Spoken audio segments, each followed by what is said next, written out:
trolls. Let's roll. Yo, it's the Eddie Block Show. Drunk uncle on the side, ready, let's go. Hey, it's the Eddie Block Show. If you agree or disagree, let them know. Yo, drunk uncle, drink more. We got 2 hours to chat like strange animals. Eddie Block and drunk uncle are great hosts, and we got 50 miles for the trolls. Let's roll. Drunk and Eddie, Carol keep him in check, along with John Wick and Steve Pence. Johnny Yuma, he got the right diet. Mr. Nice Guy looking heavy, I might try it. Maddie, Courtney, and Evil Knievel, we all know the Lord is coming back for his people. Come get some Jay, yeah, Trey for Trump. We all love Willow Pie, Britt got the plug. Dang, where is everybody? I got to say hello to Julius. Oh, there we go, I get some light. Hemi Graham, got the link on like pronto. Jim Bob's a silly guy, Deborah's head honcho. Gene Spratt and Gene Smith, don't confuse him. Boris might snap off, he's sick of this looting. Richard will pull up and give retribution till dawn break of dawn. Wow, still no highs yet. Following patriot movements, Brianna the truth, Museum might bruise him. Danny Huddy, saying what's up on the daily now. No, we don't play around. These minds just might lay you out. If you wild out, Carol will put you in timeout. You can come test the chat and find out if you're Antifa or BLM, you can ride out. Yo, it's the Eddie Block Show. Drunk uncle on the side, ready, let's go. Hey, it's the Eddie Block Show. If you agree or disagree, let them know. Yo, drunk uncle, drink more. We got 2 hours to chat like strange animals. Eddie Block and drunk uncle are great hosts, and we got 50 miles for the trolls. Let's roll. Yo, it's the Eddie Block Show. Drunk uncle on the side, ready, let's go. Where is everybody? Eddie Block Show. If the heck is going on? There's somebody. Yeah, I am, Steve Pence. Thank you. Like strange animals. Eddie Block and drunk uncle are great hosts, and we got 50 miles for the trolls. Let's roll. There we go. There's the chat room. Finally, somebody comes in and says something to me. I was feeling lonely there for a minute. Like, where is everybody? What the heck's going on today? Yeah, I'm feeling better, Steve Pence. I'm feeling better, you know. Got it out of my system. You know. We all have those days. I probably have them more than I should, but it's all right. Dang, Steve, what's up? Where is everybody? Normally we have at least 10 people by now.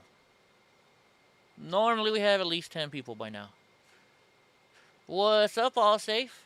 The kitty cat is, see the closet right there? She's been hiding in the closet all day. Or he. I'm not sure yet. Brownie's over there guarding her. I don't know if she's guarding her to make sure she doesn't get hurt, or she's guarding her to be like, hey, chick, stay in your spot. But so far, nothing. I haven't heard any crying from her today. She's just chilling. I saw her a few minutes ago. I went and looked at her. But yeah, Brownie's like mothering her. It's weird. It's weird. No, now I see. We're up to 6 viewers. All right, we're getting there. Like, man, I could go back to sleep for a little bit.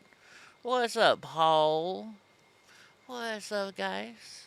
Did y'all have fun watching the live stream last night and watching me save a little kitty cat? Oh, me and animals. Hey, Sharon. And now you guys wonder, why, Eddie? Why do you have so many animals, Eddie?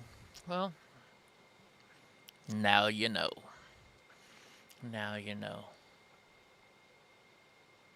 Yeah. Luckily, I haven't lost them yet, Steve Pence. But when I saw him last night, I mean, he knew who I was. And it was weird. His wife was like, hey, Eddie, you know, he's not going to recognize you. He doesn't recognize anybody. And everybody told me that before I went over there. Like, Eddie, he's not going to recognize you. And I got there, and he recognized me. And so that was cool. What's up, James Winters? So I felt honored that he remembered who I was. So, yeah. So there, how's everybody? Man, staying up till frickin', I think it was like 3 something before I got the cat to frickin' finally come to me last night. What's up, Henry? You know, but I didn't want the kitten. That's a busy street. If you guys didn't notice, if whoever was watching, I live on a really busy street, and I did not want that little kitten to get hurt. So, yeah, I know. Hey, I'm an animal lover. What can I say? I wasn't going to do it. I wasn't going to let her stay there. And it was weird because, you know, remember, I stopped. For some reason, I stopped to read the chat. So yeah, they haven't bothered the cat. I haven't heard any hissing, anything from her. In fact, what I'm gonna do is I put water down there for her, and I still had cat litter from Shuna, but I did throw away the cat litter box.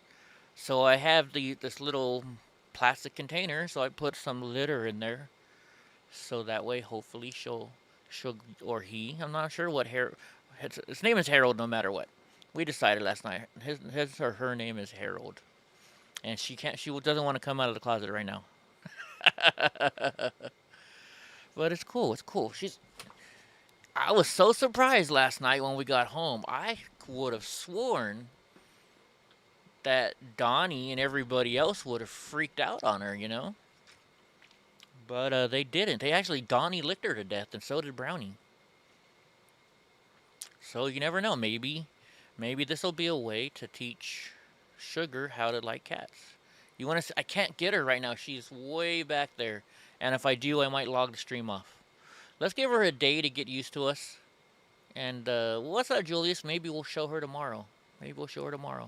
Hey, Dottie. You know, she's a feral cat, right? She was born on the street. And what's funny, if you guys know my other cat, Shuna, she's a feral cat as well. My ex-wife worked at a homeless shelter, and she saw the mom with the babies in the trash, the dumpster area, and for some reason she took every kitten but Shuna, left Shuna there, and so that's why we got her, and so we kept her. Did you keep the cat, Eddie? So far, I have. So far, I still have the cat. Yes. I don't know. She's in the closet. She's scared. She's a feral cat. She doesn't want to come out yet, but maybe she'll get used to me. If not, I'm waiting for Eden to come in. If Eden comes in, we'll mention it to Eden, and maybe Eden will take her. I don't know though. I already sitting there for 2 hours last night trying to catch a kitten to make sure they don't get run over in the street. Might be hard to give her up. You never know. I don't even know if it's a girl or a guy cat yet. I haven't even looked that far. So, you guys wanna see? Well, I don't know how to show it because then I'll have to show it again later on when Drunk. I guess we don't gotta show when Drunk comes along again, right? What did you guys? Has everybody seen the lady hitting me last night? Just out of the blue. Well, I mean, I guess it's not out of the blue, but I thought it was weird. What's up, Andrew Murray? So, well, I can't really put it on camera. It's way back there, and all right, you see that white thing right there? That's my modem, okay? And I don't know why these modems, they put really junky plugins on there. They're a plug, but say this is the plug, and they got a thing that comes out really far. And so if you even barely touch that plug, internet's gone, right? Turns the power off. So I really don't want to go back there during the stream and mess it up. Let's give her a day, and tomorrow I'll show you the video. I'll show you her tomorrow. I'll make sure I bring her out tomorrow before the show at the beginning of the show. That'll be your guys' surprise for tomorrow. You guys are sick, Mr. Nice Guy? Oh, man, I hope you guys aren't too sick. That lady was hitting on me. You know what, Julius? You know what you can do, Julius? Oh, my gosh. And that was funny. That lady kept telling me, yo, Eddie, or she didn't say Eddie, but she's like, yo, you're trying to, what was she trying to say? She called me a pervert, saying I was trying to get up on her. I wasn't trying to get up on her. What's up, the future? Hey, Mr. Nice Guy, I used your song in my new video. Here, we'll watch it again real quick. We'll watch it. Let's watch it. Let's watch the video. Let's see. Let's go to it. Let me make sure that you guys. Don't worry, I won't do any singing tonight. I know Julius is like, man, we don't want to hear Eddie singing. I know. I warned you guys. I can't sing. No, I had to do a Zoom meeting today. I had some personal stuff that I had to do a Zoom meeting for, so I got all dressed up, yeah. And I just didn't change, dude. I probably, You know, when you're sitting there trying to catch a cat for hour or a couple hours, you can't go to sleep right away. You know, so I couldn't go to sleep right away. So I probably fell asleep at 5:30. I had to get up at 8:30 to get cleaned up a little bit. I guess I should have shaved to go to this. It's kind of like a mediation type thing. And yeah. So I've been up ever since. So I am really, really tired today, guys. So if I get grumpy, nah, you know, what's up, Indico, Nicole? Indico. I was having fun with Indico last night because drunk uncle was like, I got the hiccups, and I was like, well, you know what you do? You got to scare yourself. So I was like, hey, Indico's pregnant with your baby. And Indico's, excuse me. All right, guys, here's the video. I'm finally learning. People always put these little, put letters on there so people can see what's going on. So watch this. Let's see. It used to be my throat. Tell me what you think of my video editing on this one today. You are now witnessing the Eddie. And just so you guys know, I edited this video on like no sleep. You know, you guys ever watch the Seinfeld where they got the Kenny Rogers roasters out there and it's so red that nobody can sleep, and he's like, I'm on no sleep. I'm on no fucking sleep. Well, that's me right now, so hope you guys understand. So, all right, here we go. So I edited this video really quickly. It used to be my throat. You are now witnessing the EddieBlockFilms show. You guys want to see my old thrift store? So I bought my wife a thrift store way back in the day. We closed it down 2 years ago. This was our thrift store. Now look, I think I was actually pretty nice to this person when I rolled up. I was like, hey, how's it going? Or whatever I said. Hello. It's like, hello. You can come in here all I want, ma'am. I'm not putting you on TV. Don't tell me what to do, ma'am. This used to be my thrift.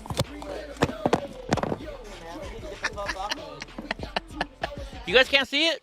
Why can't you see it? Hold on. What did I do wrong? What did I do wrong? Oh! I forgot to hit this button. Sorry, guys. Like I said, I'm running on no sleep. I'm running on no sleep. All right, well, guess what? We have to start it all over again then. All right, guys. We got you. I got it coming at you. That's good. I get to start the video all over again. Right? Right? Oh, and that's what I got to do now, too. Let's fix this back up again. Yo, it's the Eddie Block Show.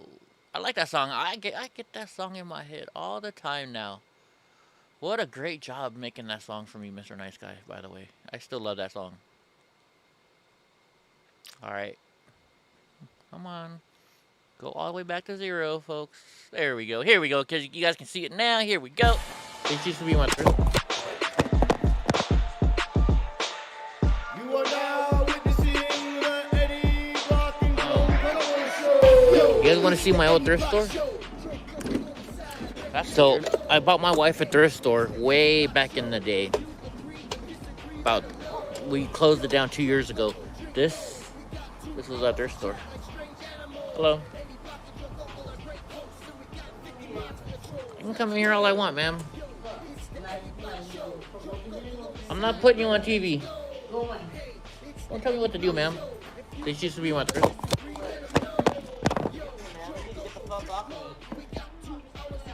I'm not filming you. I'm filming my old thrift store. Shut the fuck up. I don't care what you say either, man. Because you just hit me. And you're on camera right now. So get the fuck out of here. You get the fuck out of here, you dumb fucking idiot. Don't hit me.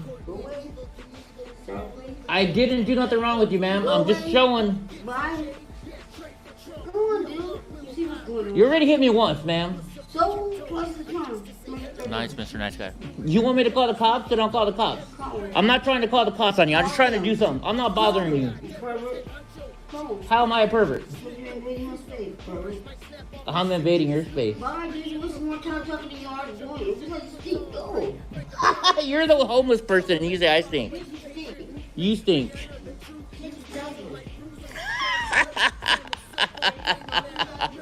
This is my old thrift store. And there's a fucking psycho people living in there. I need mace.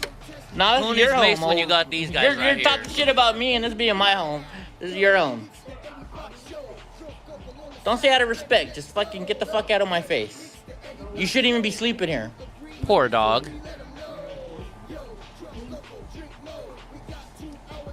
I wasn't even bothering y'all, and you had to come slap me, ma'am. Yeah, cause you wanted to go slap me. You want to be stupid.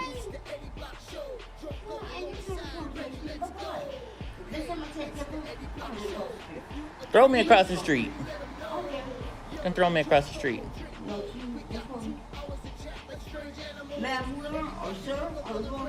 Right, Julius? Right, everybody? Well, then go to sleep. Just leave me alone.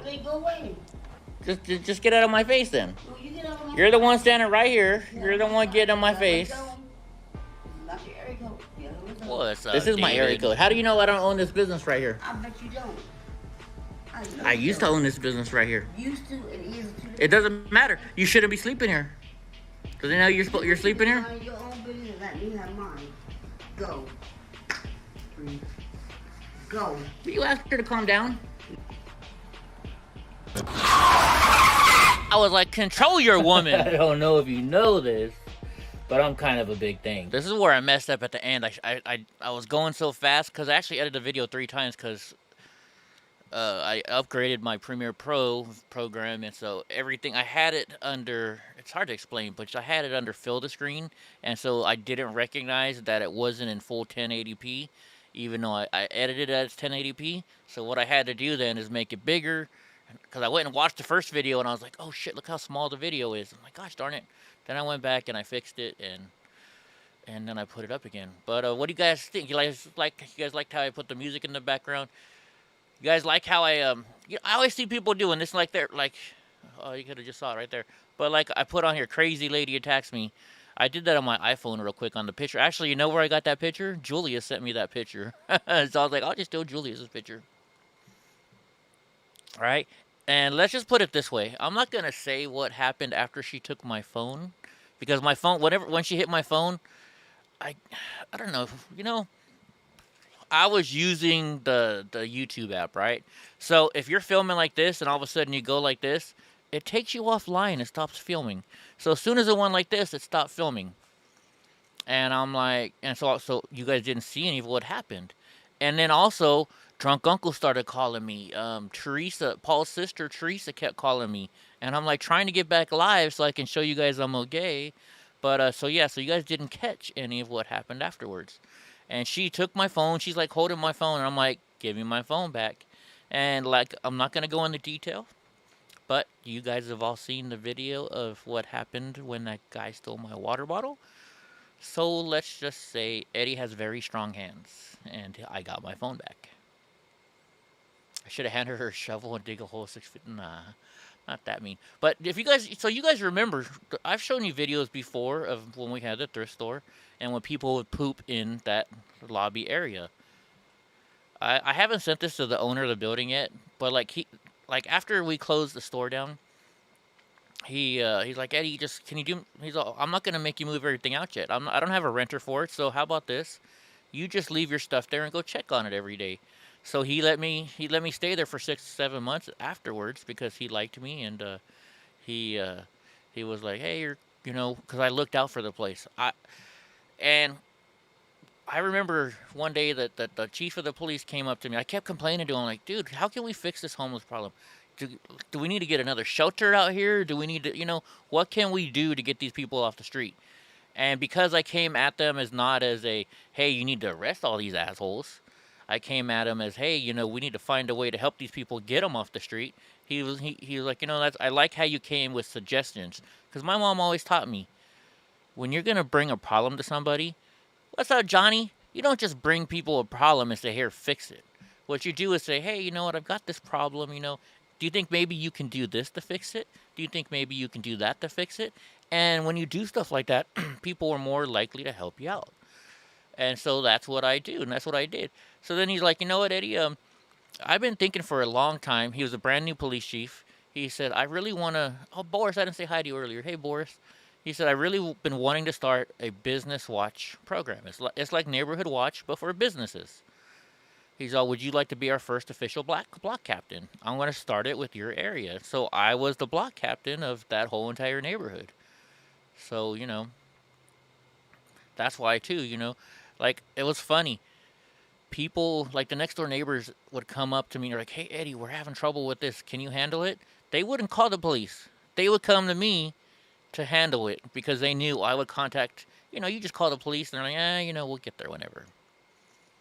So, I would, help, because I was part of being the Business Watch program. It got businesses to work together to help each other out. The kitten's fine. She hasn't come out yet. She is hiding in the closet, right? So I didn't want to bother her, because she's still new, and I was letting her get used to our smells. And so this afternoon, after my meeting, hey Kim Tone, I went to go look for her, and there's Brownie. So I have a suitcase in there, and she's behind the suitcase, and there's Brownie, and they're laying face to face. So of course, as soon as I grab my camera to take a picture of it, Brownie comes running up to me, and I was like, "Gosh darn it, you ruined the moment, Brownie." But no, Brownie, I don't know if Brownie is just sitting over there and like, "Hey chick, stay in your place," or Brownie's over there like, "I love you and I want to take care of you and I got my new little," because Brownie, I fix all my animals. I'm gonna tell you straight up. As soon as I get an animal, I fix them so that way there's not a whole bunch of animals on the street. I rescue all of my animals except for Donnie, of course. What's up, Jesse? How you doing, buddy? So that's why, I rescue all these dogs. As you can tell from last night, I'm an animal lover. I say, "Eddie, how come you got so many animals?" Well, you saw it last night. It was weird. I'm driving down the road, and I'm looking at the chat room, and I was behind on the chat. So I'm like, all right, let's read these chat. And I stopped. And for some reason, I stopped in this one area to look at the chat. Next thing you know, I hear meow, and I'm like, oh, there's a cat around here. And then I saw it's this little teeny tiny kitten. And I live on a busy street. And I was like, I can't leave this cat here. And you guys watched me for what? Did it take us 2 hours? We finally caught that kitten. We finally caught the kitten. Even like Drunk Uncle, I'm getting text messages from Drunk Uncle. He's like, "Eddie, I gotta go to sleep, but you better go home with that cat." I mean, seriously, Drunk Uncle was like, "I don't want you going home until you have that cat." So guess what?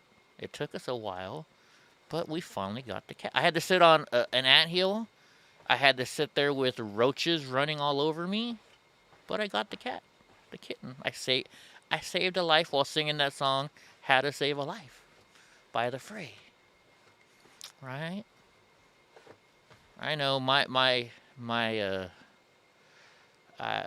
can't sing worth the stuff. Hey, did you guys like that? Was that funny? Me singing the songs and you guys guessing what song I was singing? And by the way, the people that won, you still need to give me your addresses so I can mail you off your prizes. So Drunk is 6:25. He should be here pretty soon. He stayed up really late with us trying to save the cat. So Drunk might be a minute or two late. Who didn't see us save the cat last night? And I don't know, where's Eden? I don't know where Eden is. You guys want to see us saving the cat? Here, we'll play the video of us saving the cat. Let me go put it on screen here. What do you think, Monster? Oh, whoops, that's me after I saved the cat. Let me go here. So my phone messed up. Oh, you guys can't see it. Okay, cool. Come on, Harold. I did. I brought home some pussy last night. A pussy cat. My cat food for you. Let's see. Where is it? Sweetheart. See, watch. This is where she kept coming to me. Come here. All night long, sitting there, trying to get this cat. You're okay. I'm not gonna hurt you. You came closer. You want to see me. I know you do. Come on, Harold. I don't even know if it's a girl or a guy, but his name is Harold. Okay, she runs every time I blow kisses, so I gotta stop blowing kisses. Come on, Harold. Let's see. Fast Come on, kitty, forward kitty. a little bit. Let's see. Yeah, this is closer to it. Okay. There. This is Come when she on, kept Harold. running by me. Are you serious? The food is way over there, and I don't want to scare her. Future, film that for me, or go live on Facebook or something. She's going back and forth. She wants to come see me. I would love to show that. She wants to know what I am. See her? See, look, she kept running by me. She's like coming testing. back and forth. She wants to come to me. Come on. Does she, Steve? Come on, Harold. Come on, Harold. And Willow, too. Willow's like, Yeah, "Eddie, you you're better a not good leave kitty. that cat." In fact, You're where is such a Willow? good kitty. Oh, there's Willow. Hey, Willow. Oh, yeah. She's rolling over on her side. Oh, my gosh. No, Come Willow. on. I got like 2 hours of sleep too, so You're we're both okay, in the Harold. same I boat. just want to say hi to you. Yeah, look in the chat. Oh, you Come guys on, can't see the Harold. chat room, but You're I'm seeing it okay. right now. Freaking Willow's like, Eddie, you better Come not leave on. her. You better not leave her. You're almost there. See, you're So like, suspicious. she almost came to me right there. Come on, Harold. She keeps walking by my foot. She's about to jump on my foot, at least. I keep calling her her, and I don't know if it's a girl or a boy yet. Watch it. Yeah, I think I'm this is sitting in where the I bushes. get her now. She's coming to me. Look, here she comes. Here she comes. She gets closer and closer every time.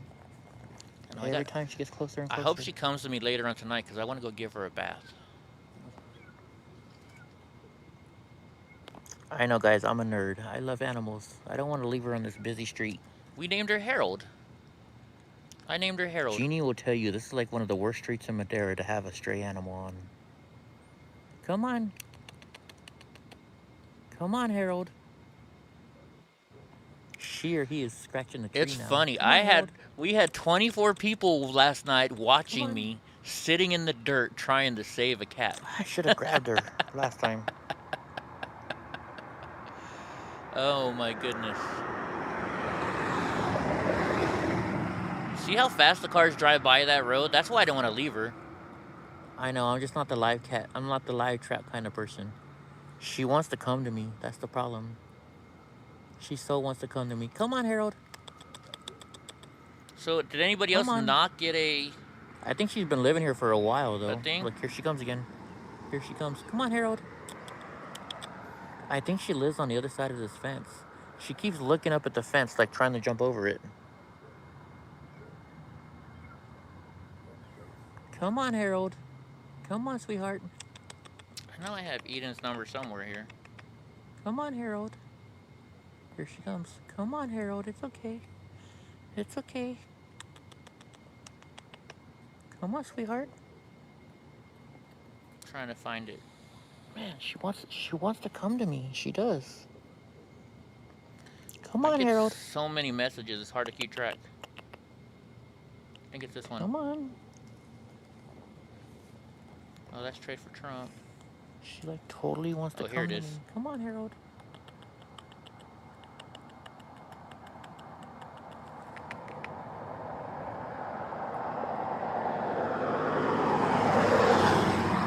What's up, Eva? How you doing, sweetheart? On, What's up, Chris Nelson? How you doing? Cars, aren't you? Come on, kitty.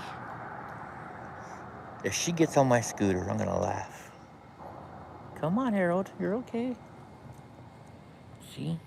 She's not afraid of me anymore. Well, she's afraid of me, but she doesn't want to be afraid of me. Come on, Harold. That's funny. I'm sitting there watching the video right now saying, come on, kitty, come on. Come on, Harold. What's up, Boris? Sorry I kept you up Come late say last hi night. to me. I got more cat food for you if you come say hi to me. I couldn't leave. I'm sitting there, I'm like, I can't leave this cat. I can't leave. And of course, drunk uncle's texting me. Come on, Harold. Come on. She's gonna touch my leg.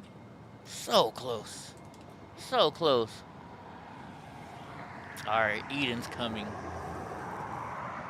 Hopefully Eden's gonna be on real soon. She's on my scooter. She's gonna get on my freaking scooter. Alright, and like so my other cat, the cat that I have, Shuna, needs my scooter now. On the audits, we got some stuff coming up in the mail. I'm just waiting for my co-host to show up after work. Come on, Harold. Oh, you did, Henry? Okay. You want the sticker for your toolbox at work? Do you want the magnet or do you want the sticker, Henry? I got both. Come on. Maybe I'll send you both. We're just waiting for my co-host to show up. I do have some news on the audits, but I don't think it's much yet. It's going to be a couple weeks, they said, before that comes out. Look, here she is. See, I'm like, oh my gosh, she petted me, or she let me touch her. She's touching me. She just touched me. She just touched me. I don't want to scare her. Oh my gosh, we're going to do it, folks. We're going to get her. Watch. See, guys, I don't need a live chat. She wants to so bad. I don't need a live trap. I just need Eddie. The animals just come to me. Oh, here's Drunk Uncle. Harold. We're gonna save your life. Come on. Drunk Uncle's here now. Here's Drunky Drunk. Will you hurry up and come to me before all these cockroaches eat me, Let me turn this down a little bit so we can hear you. What's up, Drunk Uncle? How you doing? How you doing? How you doing on no sleep like the rest of us? Yeah, she came right up to me. I She went into actually, work a little bit headbutted. late today. Sorry about that, bud. Oh, it's all good. I texted my coworker at like 5:30 in the morning, and I said it'd be all right. Would you get too mad if I came in a little late? Just winded down for the night. Yeah, we had a long night last night. I actually only got like 2 hours of sleep last night. I'm still running on that 2 hours. I'm almost done putting you up on the screen. Hold on, give me 1 second. Almost gotcha. Almost gotcha on the screen. We're almost there. Are you up there now? There we go. We got the drunk uncle. I was just showing everybody that. So you said you stayed up to watch it. Did you watch me catch her? No, I didn't think you were going to catch him or her because I thought they were scared of your scooter. Yeah. Well, we're almost to the point where she comes to me right now, so I'll show you. And then when I took her home, oh my gosh, I thought Donnie and them were gonna go crazy, but they didn't. Hey, Steve. Hey, Paulie. Hey, Kim. You wonder what peanut butter and avocado taste like together? I don't know, Julius. Why don't we? I think Julius is saying that to try and get me to try it. All right, let's watch. We're almost to where she comes to me. You know how cats, when they trust you, they headbutt you? She headbutted me. Come on. So I was telling everybody how you were texting me last night, Eddie. You better come, or drunk. You better come home with that cat. Yeah, I was kind of worried about it with it being next to the highway. Yeah, it's not. I don't know. That's not really a highway, but it's just the cars just drive like crazy right there. It's a 40-mile-an-hour road, and most people do 60. It's just a little kitty. They don't know any better. Yeah, if you go to Yosemite, you have to drive right by my house, and that's that road. So everybody's out of towners, and locals. Come on, buddy. But Harold's sitting in the corner in the closet right now. Come on.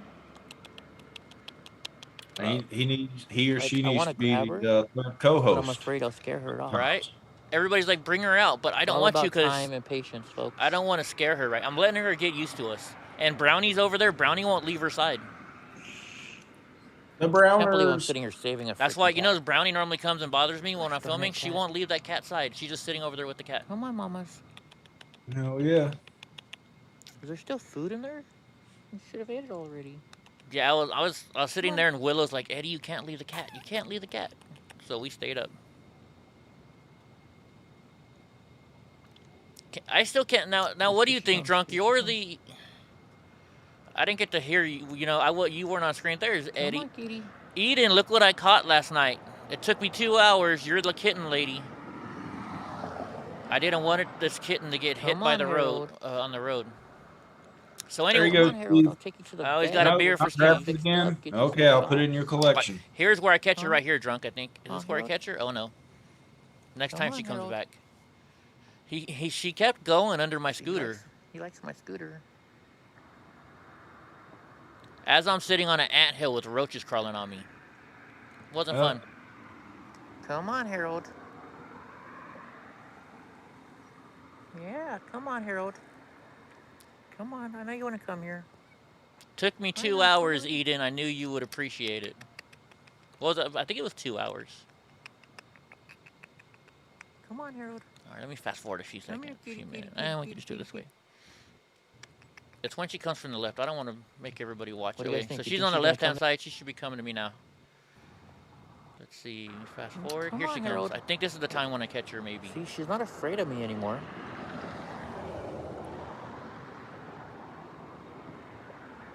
Okay, you gonna let me pet you? You gonna let me pet you? I'm afraid to grab her. I want to grab her, but Harold. Okay, it wasn't that time. I know it's coming up. It took me forever to grab her, dude. I didn't want to scare the heck out of her. Want to smell me? She's a pretty cat, though. Darn it. Okay, let's see. Let me fast forward. Come on, Harold.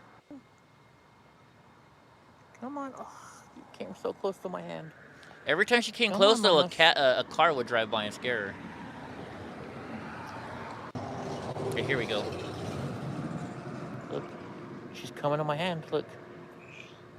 See? See? Guess what? And I got her.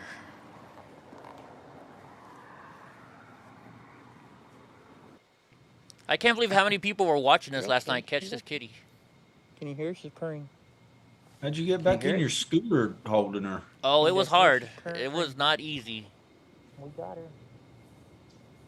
No, you're coming with me, mamas. I should coming home look with right now Daddy. to see if it's a girl or boy. Got a new friend. Yeah, cats aren't cat. I'm not a big, huge cat fan anymore, but Oh, sorry. I'm trying to. Kind of hard to get up. like I'm having to hold the phone. I'm trying to hold her. I just don't know what to do with her now.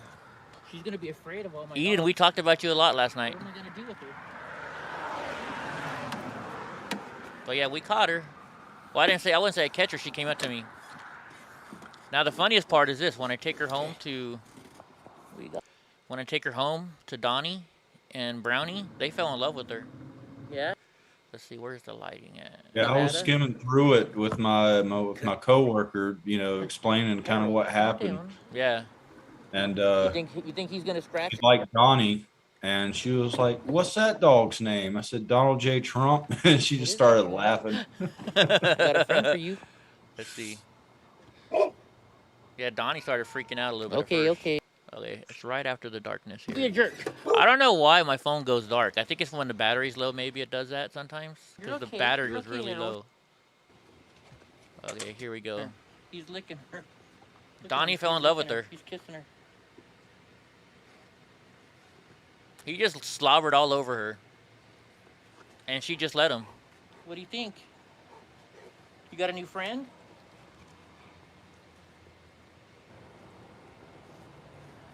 Yeah, I think this is where I was showing her Oh, because Brownie. there's Brownie.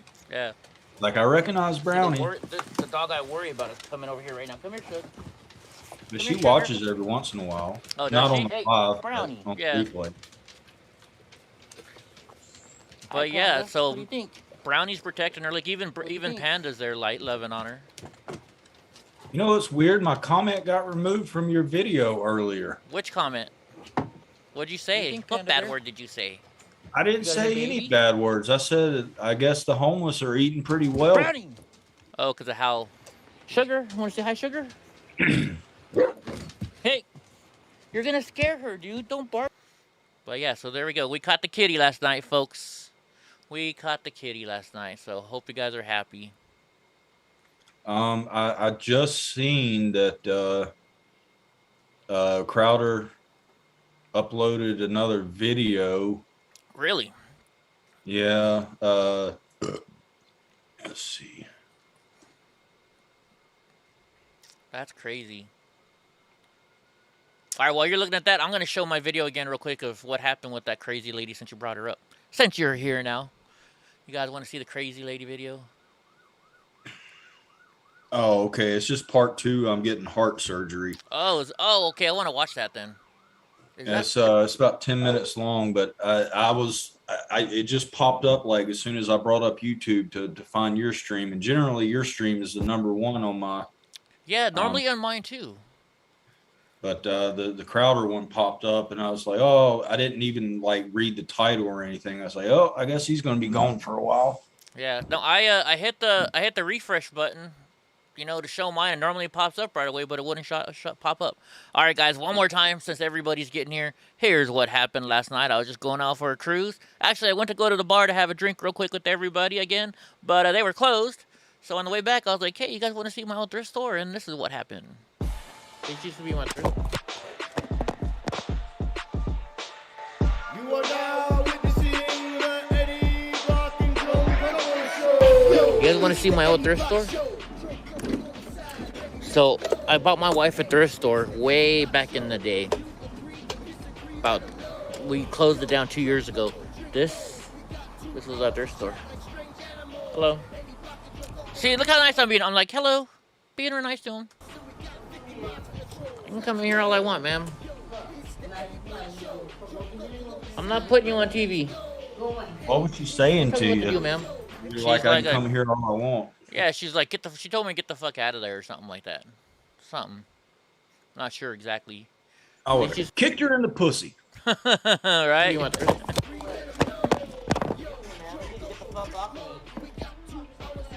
I'm not filming you. I'm filming my old thrift store. Shut the fuck up. I don't care what you say either, And man. notice I just keep going right back to filming the Because you thrift just store. hit me. And you're on camera right now. So get the fuck out of here. You get the fuck out of here. In fact, you I want dumb to talk to you fucking about this. idiot. I want your idea on this. Don't hit me. Oh, Brownie, you're over here. Where's the I kitty didn't now? do nothing wrong with you, ma'am. I'm just showing. Bye. Come on, dude. You see what's going on? You already hit me once, ma'am. She did not beat my ass. You want me to call the cops? Then I'll call the cops. I'm not trying to call the cops on you. I'm just trying to do something. I'm not bothering you. Pervert. Go. How am I a pervert? Put your invading my space, pervert. I'm invading your space. Bye, dude. You waste more time talking to your art doing it. It's like you stink. Go. You're the homeless person and you say I stink. You stink. You stink. Mom, get up here. Hey, Bubba's. This is my old thrift store. And there's a fucking psycho people living in there. No, this is your home, old. So I was just about to You're leave talking and she shit made a about me comment and this again. being my home. This is your home. Don't say out of respect. Just fucking get the fuck out of my face. You shouldn't even be sleeping here.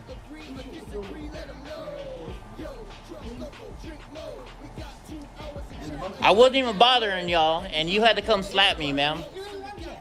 Yeah, cause you wanted to go slap me. You want to be stupid.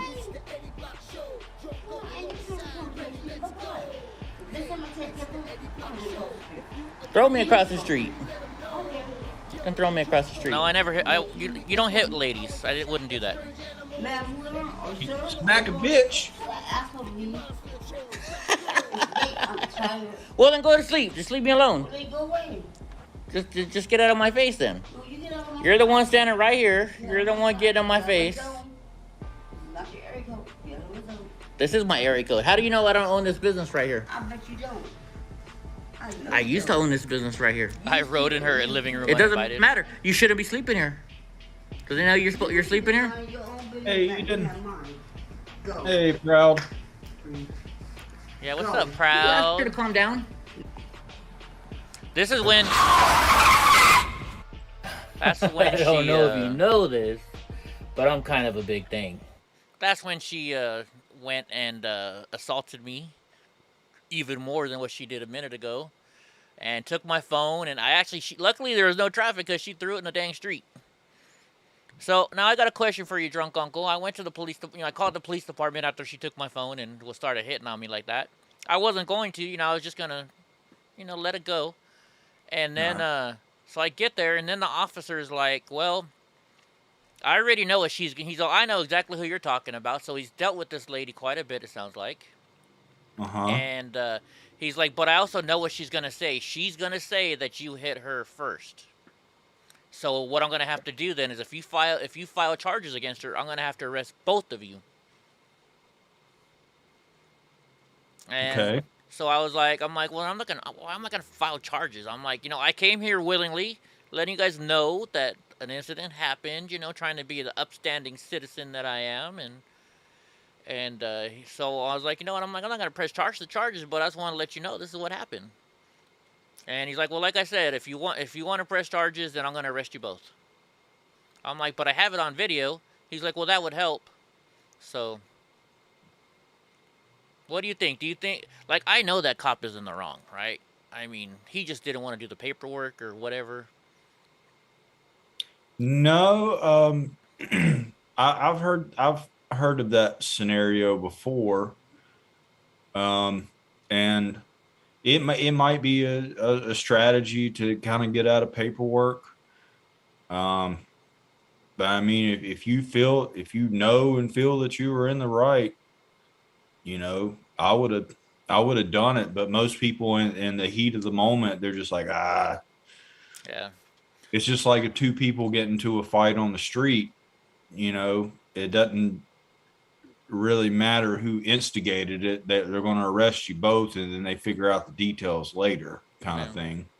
So that's why most people are just like, whatever. We'll just both walk away. Yeah. Yeah. And plus, I was like, well, I just didn't know what to think, so, because I wasn't sure what all I had on video, and so I wasn't sure. Well, you want to know how, Johnny? They're right like 2 blocks down the street. There is a the Catholic Church feeds the homeless every single day. You can go in the morning, and I believe you go at night, and they give you nice huge meals. They have a food bank that goes and feeds them and stuff, so that's pretty cool. So that's why they can stay all good. See, Mr. Nice Guy, I wasn't sure though, because when you're live like that and your phone goes away, I wasn't sure where it cut off at, so I didn't know Right. where I was. I was like, well, what if I don't have the footage? And like I don't know, cause right when she hit me, you started calling me, and then Teresa Briegel started calling me. So I'm like, guys, stop calling me. Maybe start, I know it's going to be few and far in between, these situations that happen, but maybe think about whenever you leave the house, turn on that 360. Yeah, I didn't take it with me that day. I normally do. I should have taken it last night. You would have her arrested because she hit me. But here's the deal. I live in California. You know what's going to happen? They're going to take her to jail. She's going to get a free meal, and then she's going to get out about an hour later. So what's the And point? 3 hots in a cot. Yeah, she'll get out within an hour, and then she'll be right back there. I mean, like the officer said, he's like, I know exactly who you know. I know exactly who you're talking about. And I'm not going to egg her house because that's my friend's business. I know the owner. So I'm not going to go mess with it. You know? He actually, he's Well, you figure she'd probably be at the that place that gives out the free food every day. I'd go just fuck with her every day. I don't think it's worth my time, to be honest with you. Well, sometimes I like to be petty sometimes. That's Yeah. just me. Yeah, I know. I know. I know. I don't know. You also got to remember too. My ex-wife, worked at a homeless shelter, and she would always tell me about what I'll do. She tried to make me feel different about the homeless. So I don't know. I don't know. What I should have done is I will put you through that fucking wall! But I'm glad I didn't, because you know why? I didn't get arrested. Yeah, I look after my own tribe and nobody else. The rest of everybody else can go fuck themselves. Yeah. Oh, yeah. So anything interesting I don't care happened? how old you are, what gender you are, what race you are, what religion you are. If you're not a part of my tribe, you can go fuck yourself. Yeah. Oh, yeah. So anything good happened at work today? I got word from inside sources that medical marijuana is going to be legal in North Carolina very soon. And it turns out the business needs to figure out a way to get $60,000 to get the license. It's $50,000 for the license, and it's $5,000 extra per store. Wow, that's a lot of money to come up with. Yeah. But So, well, actually, you won't any make all big the money. ballers in the chat want a loan drunk uncle $60,000? Yeah. Right? But if you think about it though, the profit that you're gonna make off of that $60,000. Oh, I know. I've seen like when one of whichever was one of the last states or the most recent state to like legalize or medicalize or whatever. Uh-huh. Seen a short video clip of the first dispensary that opened, and it made the first day of being able to buy a new iPhone look pathetic. Yeah. I think they made like $100,000 in a few hours or something, or maybe one work day. Yeah. So on that day, you better have a lot of employees and a lot of product, and that's the reason why when they're talking about getting that license, you have to be one of the first people to get the license, because I know some states they went by who signed up for the license first. I think other states went and did like a drawing, like a lottery to see who got the licenses first. And then, Yeah. But here's the deal: it's not just gonna be that. They're gonna want to inspect your business even more. than they would generally. Like, you've probably had the fire marshal come in to check your property before you opened up, and Already have building that. inspector. But now they're gonna want to see your safe. They're gonna want to see how you lock them up at night. I mean, that $50,000 is probably just the start of a drop in the bucket. Would be my guess. Yeah. You know what I mean? I don't have to get the health department involved. I don't know. I work too much in restaurants to try to fuck with the health department. Yeah. Even though my store stays very, very clean, but I don't know if you're familiar with how the health department works. Sometimes sure they am. can just be assholes. Yeah. Oh yeah. So, excuse me, man. Oh, and then so today, oh my gosh. Hey, Indigo. What's up, Indico? For all of you people that are not iPhone users, so when you download an app on your iPad or iPhone, if you have the newer ones, it's gonna say it wants to look to approve buying an app. Even though they're free, they still call it buying. There's a button up here.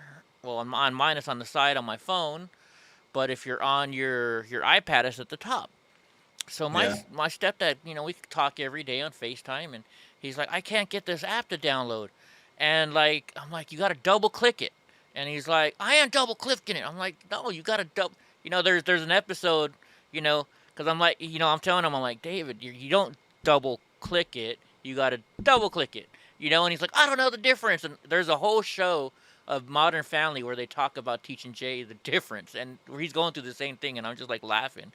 So then he finally gets so upset that he's like, I don't care anymore. So I'm like, okay, well, we'll try again tomorrow, because he has PTSD, so I know how to kind of smooth him along. Yeah. And then he asked me to download something for him, and so I show him, and I'm like, yeah, just, this is the button you got to hit. And he's like, what's that button? I'm like, that's the button you should have been pushing to double click to get your app on there. He's like, no, on the screen there was a little thing that says tap here to double click. You know how in the corner it'll say double click the button? So he was tapping on the screen? He was tapping on the screen instead of hitting the button. Oh, good. He's like, gosh darn it. So I thought that was pretty funny. Yeah. And then, so I had a meeting today, and it was a Zoom meeting. And where it has to do with some lawyers and stuff like that. And so the lawyer, this other lawyer that was on there, he's all nicely dressed, and he's like, well, I'm waiting for this person to come online, and he's like, let me call them. And there was an issue because this person had to make some kind of a decision, so they had to get approval. And so he's like, hold on, let me call them, and I'm going to put you on mute. Well, he did not put them on mute, put us on mute. And when he lowered his laptop down, all you see is his his bare skinny legs. The guy's not wearing any pants. I'm texting my friend, and I'm like, this guy's not wearing any pants. And she's like, I know. I had to look away. Do you have on nice clothes though? I mean, he's a lawyer, so yeah, from like the stomach up, from the the waist up, all you only see like me from like here up, right? So he had on a tie, he had a shirt, and he had the jacket on, So I figured he's in a full-on suit, and nope, no pants. That's actually, I think that I can't say for sure, but remember the movie Casino? Yeah. Bring up Casino a lot. Did your screen lock up, or there's something in the way of the camera? Oh, whoops. There we go. There you are. There's a scene where the cowboy wants to come see Ace, and Ace is like, all right, give me like a minute or two. And she's like, okay. And then so he gets up, he's got nice ass suit on. Mm-hmm. But he gets up and he just has his underwear and his socks with the little sock holder things or whatever. And I think the strategy is that so when they're out, walking around, that they make sure that they have like no wrinkles in their pants. Uh-huh. I think that's the objective. Ah, I see. Proud American. Do we think McAfee is still alive? I don't. I don't know, and I don't want to waste my time thinking about stuff like that. I don't know anymore. It's so confusing, you know. Just like is Jeffrey Epstein still alive or is Elvis still alive? I think they both got Clintoned. You think they both got Clinton? Yeah. Oh, that's funny. You talk about a Kimber because I met a guy yesterday, and that's all he said. He's like, you need to get a Kimber 1911, and I was like, okay. That's all he would talk about. He's like, yeah, I just ordered my Kimber 1911. How much is a Kimber 1911? I don't know, but Boris, I did. He brought it up not too long ago, and he's bringing it up. He's bringing it up more, but he's got a good idea, or the company that he's invested in has got a pretty good idea. Wow, that's nice. I like the way that looks. And they're made in New York. Tatum's in investing in a company that's going to start making like non-lethal bullets. They can go into like any type of gun. It's kind of an interesting idea. Yeah. I think the gist of it is for practicing, maybe. I gotcha. Because it's going to be a fraction, per bullet, quote unquote bullet. Yeah. Cheaper. I think that's the premise behind it. I could be wrong. Right on. All right, let's get over here. Let's start doing the news. Let's do what everybody's here for. They want to hear the news from us. Let's see. You have a Kimber Micro 9. How do you like it, Andy? Maybe I might get a Kimber for I don't have any handguns. I only have my shotgun. I have to take, it's a different license. So getting a shotgun, you have to take one test. To get the handgun, you have to take another test. A different background check, I guess. You got to take wait a minute. Oh, you got to take a handgun safety class. For a background test. I'm sorry. Yeah, you have to take a handgun safety test. No, for the shotgun. Oh, for the shotgun, they just did a background check. Oh, okay. I was about to say, I didn't know that was another stupid California law, but when I went to go price my shotgun, I was like, well, what's the turnaround time? How long am I going to wait? And they're like, I don't know, less than a minute. Oh, yeah, no, mine took 3 or 4 days before I could pick it up. I bought it, and I came back 3 or 4 days later and picked it up. Yeah. Maybe it's a California thing. As long as you don't have anything on your record, they get back to us like almost immediately. Yeah. So it's like a few minutes, I guess. That Kimber has to be in the $2,000 range? Wow. Expensive. Mm-hmm. All right, let's see. The GOP-led House bill seeks to restore national forests and end the overregulation of forest management. That's why we keep having all these fires. Let's see. They introduced a bipartisan measure to protect the health of federal forests. Boy, the Sierra Club's going to be mad about this one. Recent reports detailed that the Resilient Federal Forest Act, which was introduced in recent weeks by Washington lawmakers, said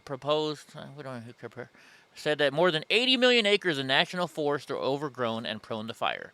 They added the forests are in need of active land management, and they praised the bill. The floors. Got to keep them clean.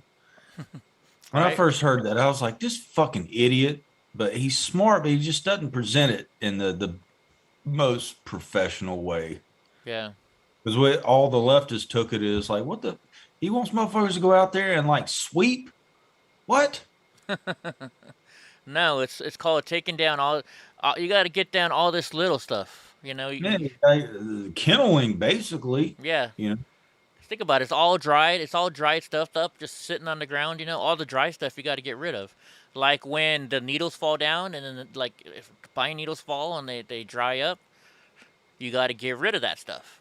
You either got to do it. Yeah.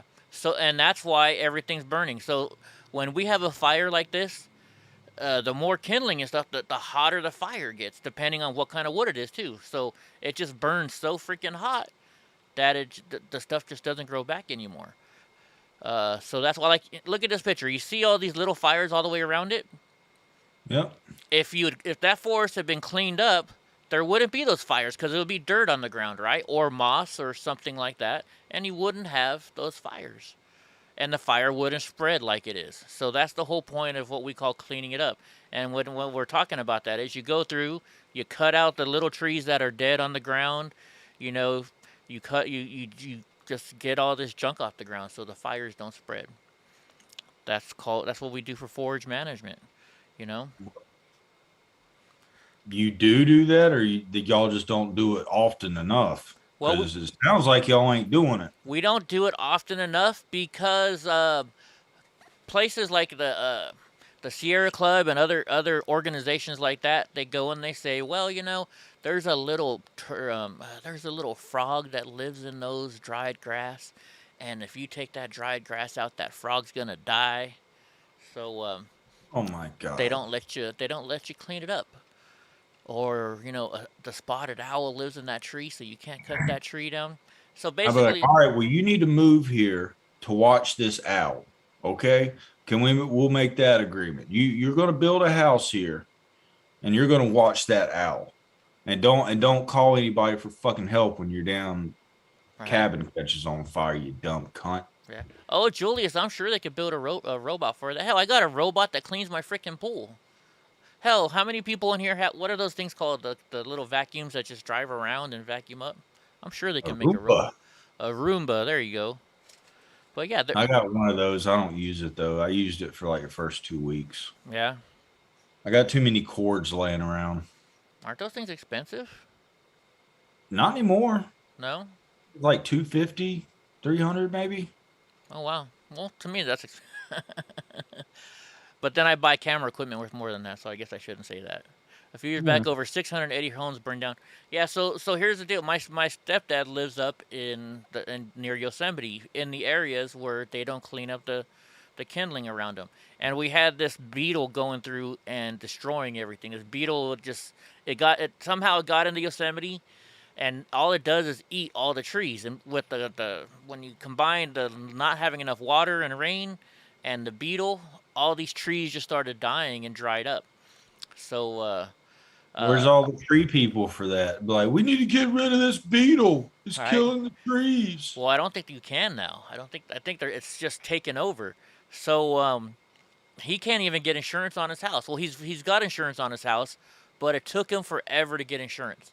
And now I have a friend who's in the insurance agency, and I was like, when my stepdad passes, I was talking about taking over the mortgage and just buying my sister and my brother out of their portion of the house. And I asked him, I'm like, well, what's going to happen? Because I got to take the insurance out of his name and put it in my name. He's like, oh, you're not going to get any insurance up there, and if you are, it's going to be like $1,000 a month, just because the government's not taking care of the stuff what they need to do. Like his insurance, he has, like I on my house, I have USAA for everything, right? My truck, my house, everything. Well, he couldn't do that because USAA would not cover him on his house. So he has USAA for everything except for his house. Yeah. Look at this. So the Democrats are now calling for Governor Cuomo to be impeached. Interesting how that happens, right? The irony. Oh my gosh. I was trying to get so much bait today. I was baiting people left and right, but nobody was dumb enough to take it. At work? Like, where are all you chromosexuals at now? Trevor Noah, fucking Chelsea Handler, etc. They openly identified themselves as chromosexuals. Where the fuck are you? Yeah.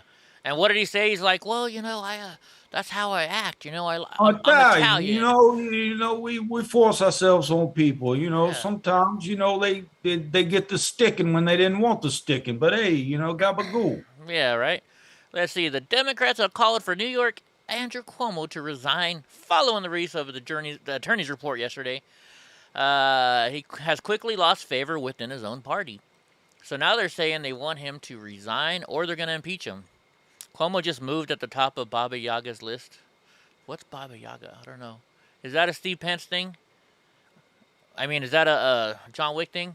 Following the release of the report on Tuesday, multiple Democrats spoke out to condemn him. Even Joe Biden went out after him, didn't he?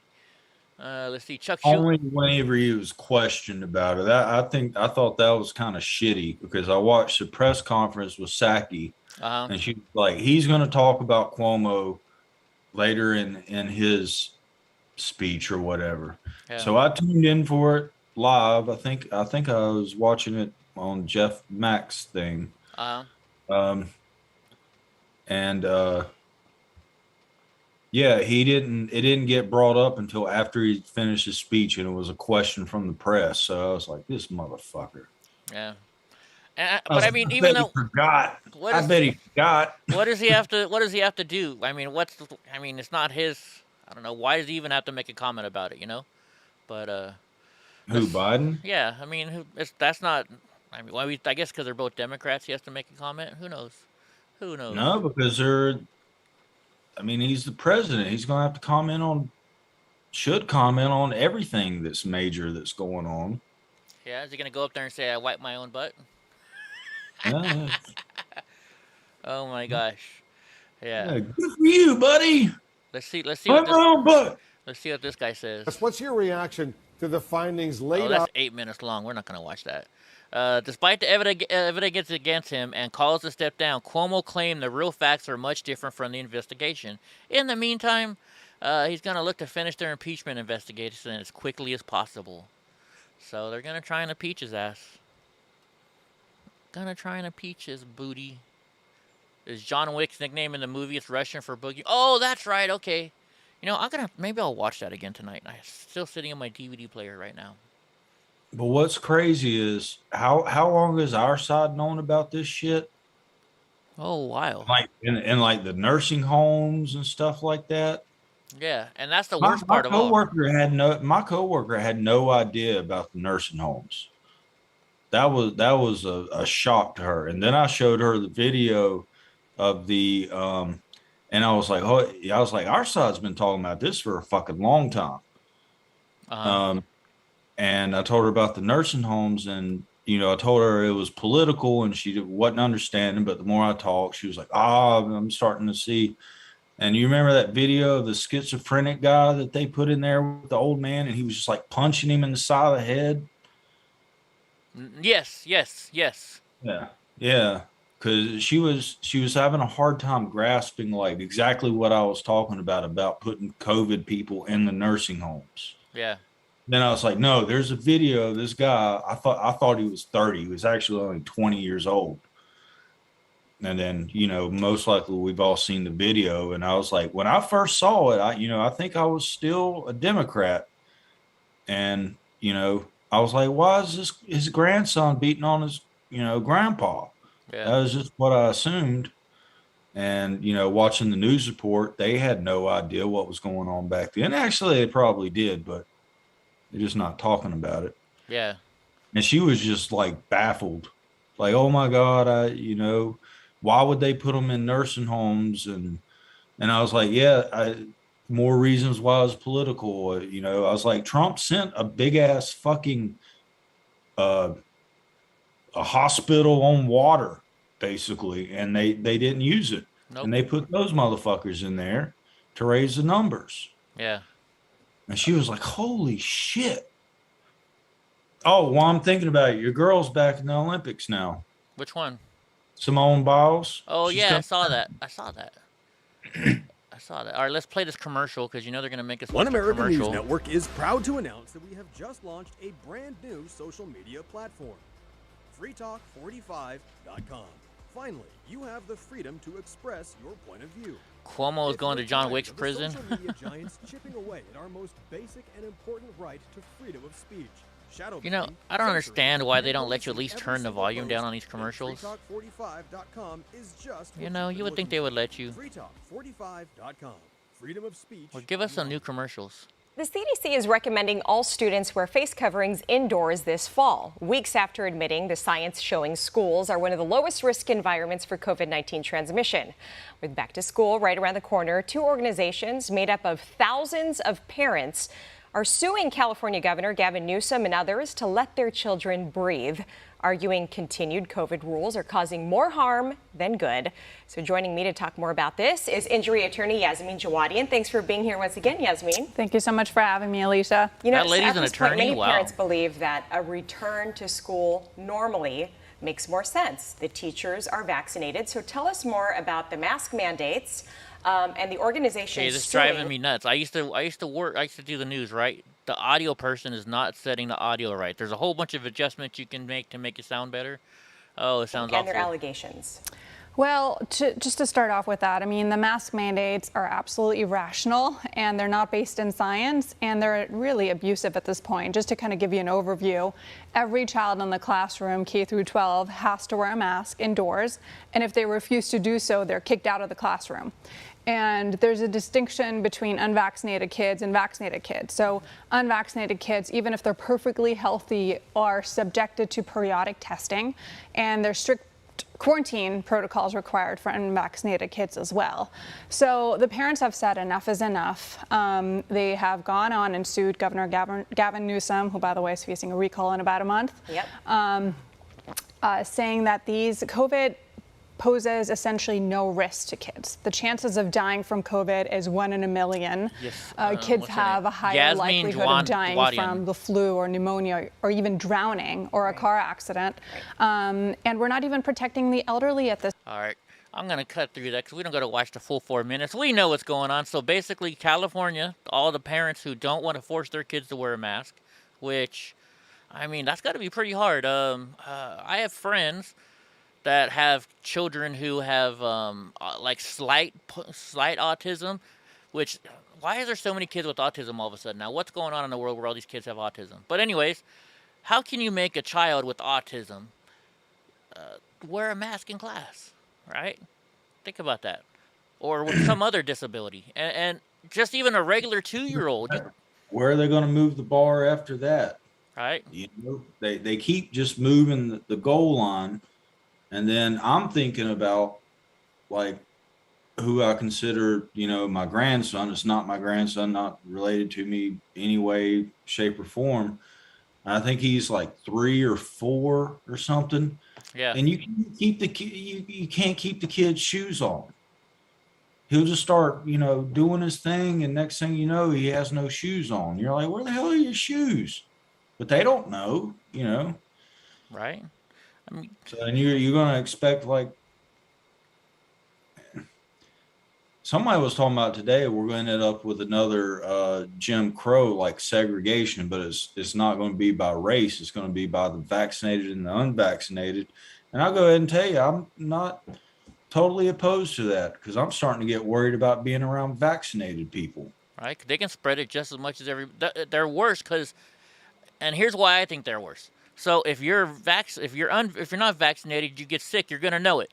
But these vaccinated people, because they're vaccinated, they get the virus, but it's so small that they're like, well, I'm not that sick, and go to work or go out in public, and they're spreading it more than the people that don't have the vaccine, right? So if you don't have the vaccine, you get sick, you're gonna stay home. And I'm kind of curious as to, and I'm wording this in a way YouTube appropriate. I am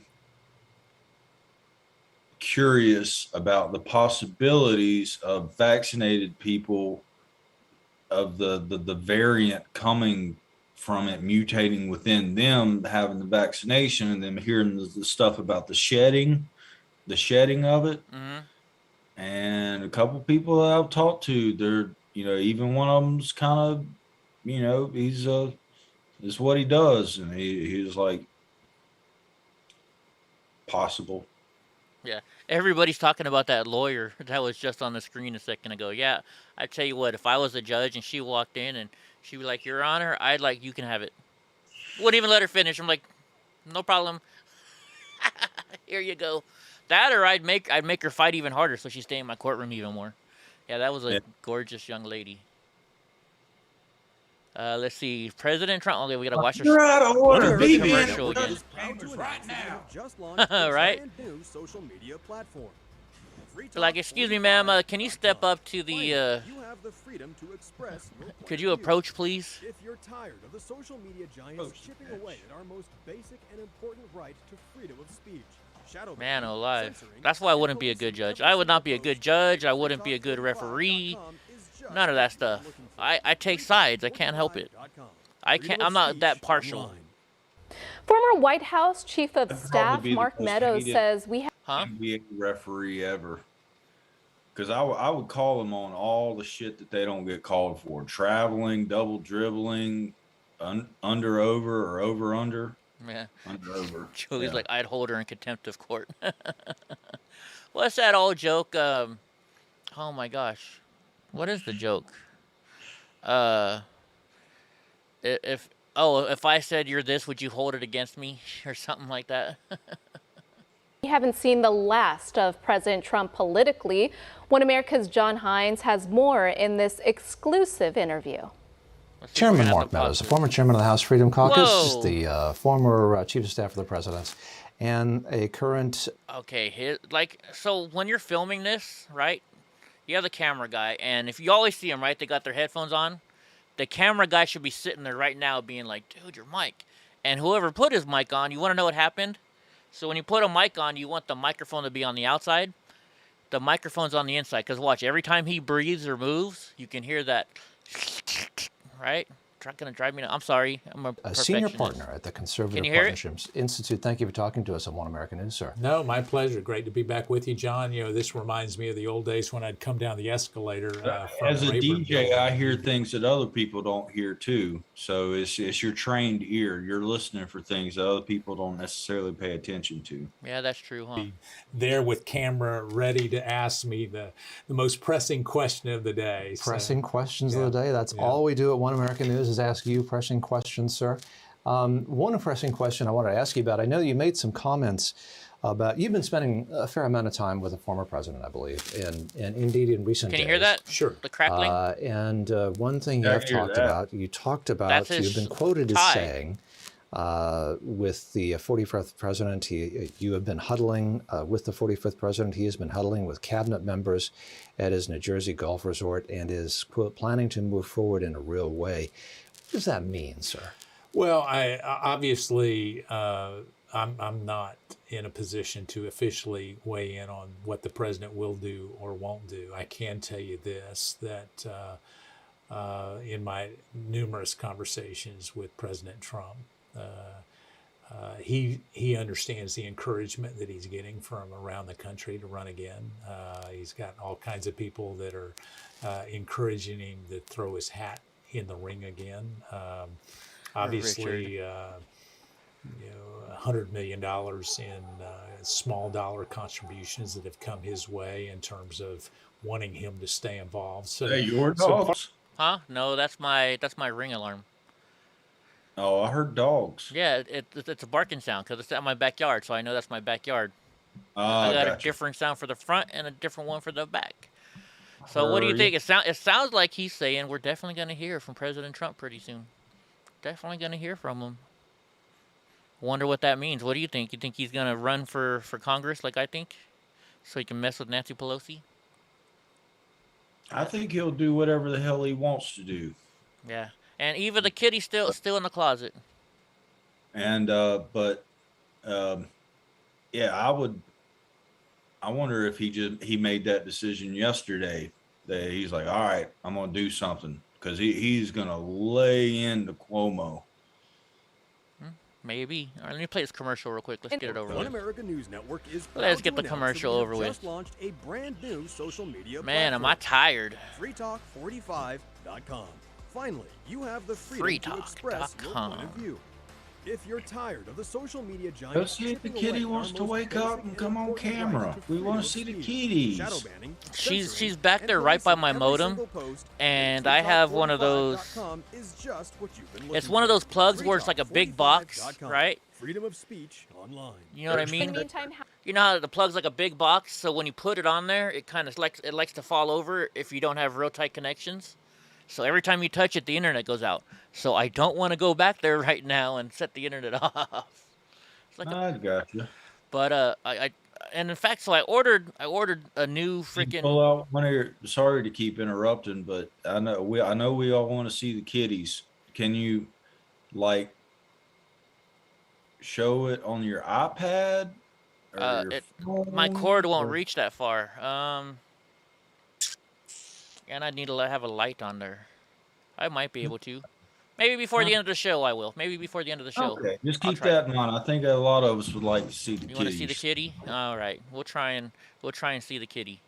My brain freeze. Where did I go now? Where were we going? What was I talking about? Stuff. Yeah.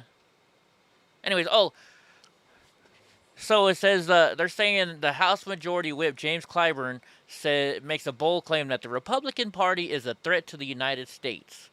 I think it's the other way around. I think the Democrats are the threat to the United States. House Majority Whip James Clyburn makes the bold claim that the Republican Party is a threat to the U.S. One America's Sam Volk tells us more. South Carolina Democrat Representative James Clyburn asserts Republicans who do not agree with his view of what took place during the January 6th protest are a threat to the country. Interviewing with CNN's Don Lemon on Monday. What's that? I said, what does he think about last summer? I know, right? The House Majority Whip was asked if Speaker Nancy Pelosi's seemingly partisan commission to investigate that day is more necessary now than ever. Wait a minute. Hold on, wait a minute. Is that her mask around her neck? Yeah, she's trying to cover up her damn Adam's apple. Right, but why do you walk out there with the mask around your neck? Take the damn thing off then. Or is that like a shot? What do you call those things that wrap around your neck? Ever, following the death of another officer who happened to serve that day. Clyburn said the committee is extremely important. He also said he doesn't understand Republicans who oppose the committee. And to see 4 lives lost, that to me is just unacceptable.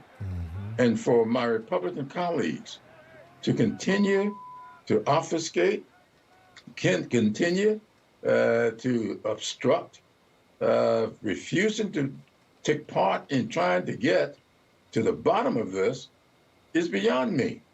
Only one death. Obfuscate. Okay. He's blaming suicides on. Yeah, on the riots, or on whatever they want to call it. Crazy, but I think they've been crazy. But obfuscate, dude, freaking. I think their insanity is growing. What's obfuscate? You know, when I hear people and I hope people don't take it the wrong way by the what I'm going to use as an example. Like, remember in Living Color, and every time the guy would go to jail, he'd be sitting in jail, and he's like, "Let me pontificate the resurrection of the." You know how he always used like big words to make himself sound smarter. Oh yeah, people that have a large vocabulary but are still not saying anything. Yeah. At all. The minute that guy said that ostentatious, or whatever word that guy just used, Julius is probably going to be typing right now. Eddie, it's this word. Ostentatious? I don't know what word he used. But anyways, I honestly don't care. Ostentatious means like over the top. I gotcha. Did you see that clip of AOC dancing today? Is that when she was up on the roof somewhere? Yeah, I've seen that. It's pretty good looking. I'm not gonna seen her hanging out with the people that were protesting the evictions, and she only put her mask on when they were taking a photo of the group, and then she took it right back off. Right. Oh yeah. Still the prettiest horse I've ever seen, but you know, here, luckily, let's see, not in bestiality.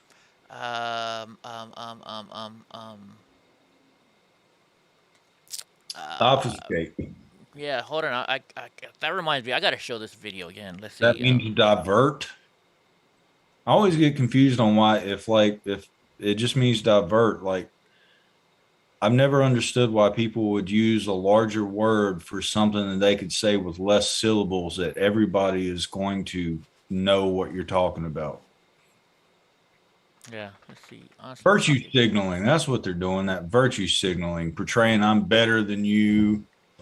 Blah, blah, blah. So this is funny. So since you're speaking about this, I'm going to show you guys this video again. I actually made this video for Onslaught Media Group. My friend Jeremy Oliver did this. Well, so this is one of the videos I edited. Since you want to talk about people just putting on the mask to fake, Hundreds of people came out to protest the stay-at-home order today at the Capitol. It was called Operation Gridlock, but ABC 10's Mady Gomez was there. She joins us live. And so you guys notice she's live, right? So this is just fun. This makes me laugh every time I watch it. And Mady, people got out of their cars and even gathered in crowds, huh? Yeah, that's right, Chris. And you can see some of those protesters are There's my still buddy out Jeremy there at walking the right Capitol. behind her right now. Now, this was supposed to be a parade-style protest with about 500 people participating, and many did stay in their cars, but dozens of other folks, including families and even the elderly, Looks like a lot more than stood 500 side people. by side, not wearing facial coverings. Now, some said they were doing so to make a point. So guys, what's happening is we're sitting here and they're getting ready to go live right now, or maybe they just did, but in the process they're worried about the newscaster's mask looking right for the shot because it's just a prop. So obviously you see the lady behind the camera, she chose not to wear the mask. And yeah, that's a of lady. course it comes down to a choice, right? But well, we don't know what she that's probably not how identifies that. They're playing it out right now in front of their audience. Not wearing facial coverings, not wearing facial coverings, not wearing facial coverings. They're playing it out like, and she touches, notice how she keeps touching her face, like more than you would ever touch your face if you didn't have a mask on. And we know that touching your face is how, it's the one way it spreads. Look, the lady's laughing. The lady back there is No. laughing. Oh, you can hear that? Oh, are you afraid of people hearing the truth? Okay, no, I understand. I'm afraid of you messing the country up by a false narrative.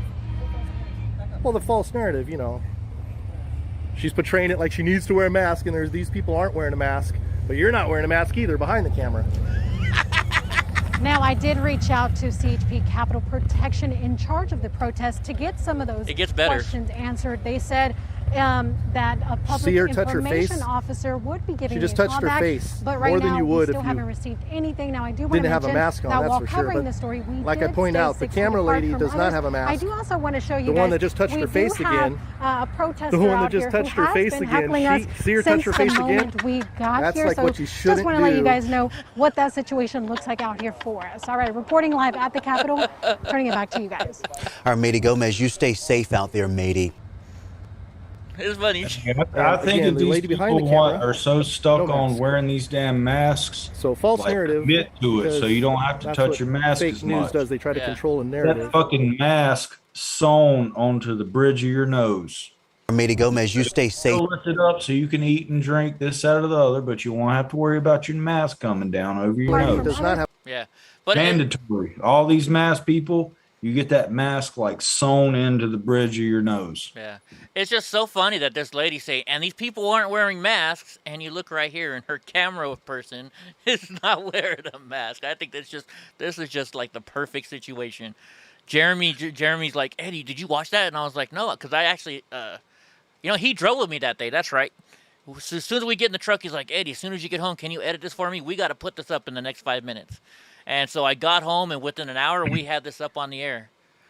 I'm just there in the background, like talking shit to like fuck with them. Like, shut up, whore! Your camera person's not wearing a mask. Right? Shut up, whore! Let's see. Did he say thank you to me for? Oh yeah, video edit Eddie Block. There we go. He did put credit for me on the bottom. Nice. Thank you, Jeremy. Oh my gosh. Jeremy also. So we were at. Real quick story. With the same guy. We were at a Politicon in L.A. and Kathy Griffin's on stage, and Jeremy's sitting next to me just roasting her. And Kathy Griffin says, "Get that MFer out of my thing." So they kicked Jeremy out. And I'm sitting there filming it, and he's just like, "Yeah, Eddie, I got her." Jeremy Oliver, he is an awesome dude.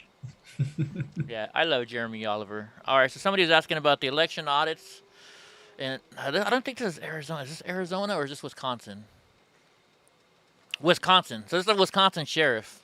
Wait, we gotta hold on. We gotta listen to the commercial Wisconsin voters again. continue making. One American Gotta News watch their Network commercial is proud again. to announce that we have just launched a brand new social media platform, freetalk45.com. Finally, you have What's the up, freedom Eric? to How you doing, express buddy? your point of view. If you're tired of the social media giants chipping away at our most basic and important right to freedom of speech, shadow banning, censoring, and policing every No, single Willow, post, Eric's then home now. Eric got to go home. freetalk45.com is just what you've been looking for. Eric's at home. freetalk45.com. Freedom of speech online. Noise in the state calling for a full forensic. Okay, I'm sorry. Let me see. Can you guys see this? Can you guys see what's going on? Oh, you guys can't see this. Okay, let me roll it up. Every time I see this, why would they make that? Why would they make that the screenshot that they're going to show? Hey, come watch my video, and that's the screenshot. I'm not going to say which ones, but why would you make that the screenshot to show us to get people to come watch your video? Right, Drunk? Some people don't. Do you That's think what the screenshots? Remember that one screenshot you had for "Come to Church with Me"? You had a damn bottle of Crown in your hand. Yeah, that's true. That's true. That's true. I should shut up. I guess I should shut up then. But I mean, I just keep seeing that over and over again. Where and I'm you like, say touche, touche. Touche. There you Audit go. of the 2020 election. Officials explain what's needed to secure faith in the state's election process again. One America's Christina Baum has that story. Yeah, Eric's home now, guys. Former Milwaukee Sheriff David Clark, thank you for joining. I've seen this What guy needs before. to Where have I happen seen in this guy before? Wisconsin for the voters there? Oh, wait a minute. Wait a minute. Is he the sheriff that went on the news with Don Lemon and was like, no?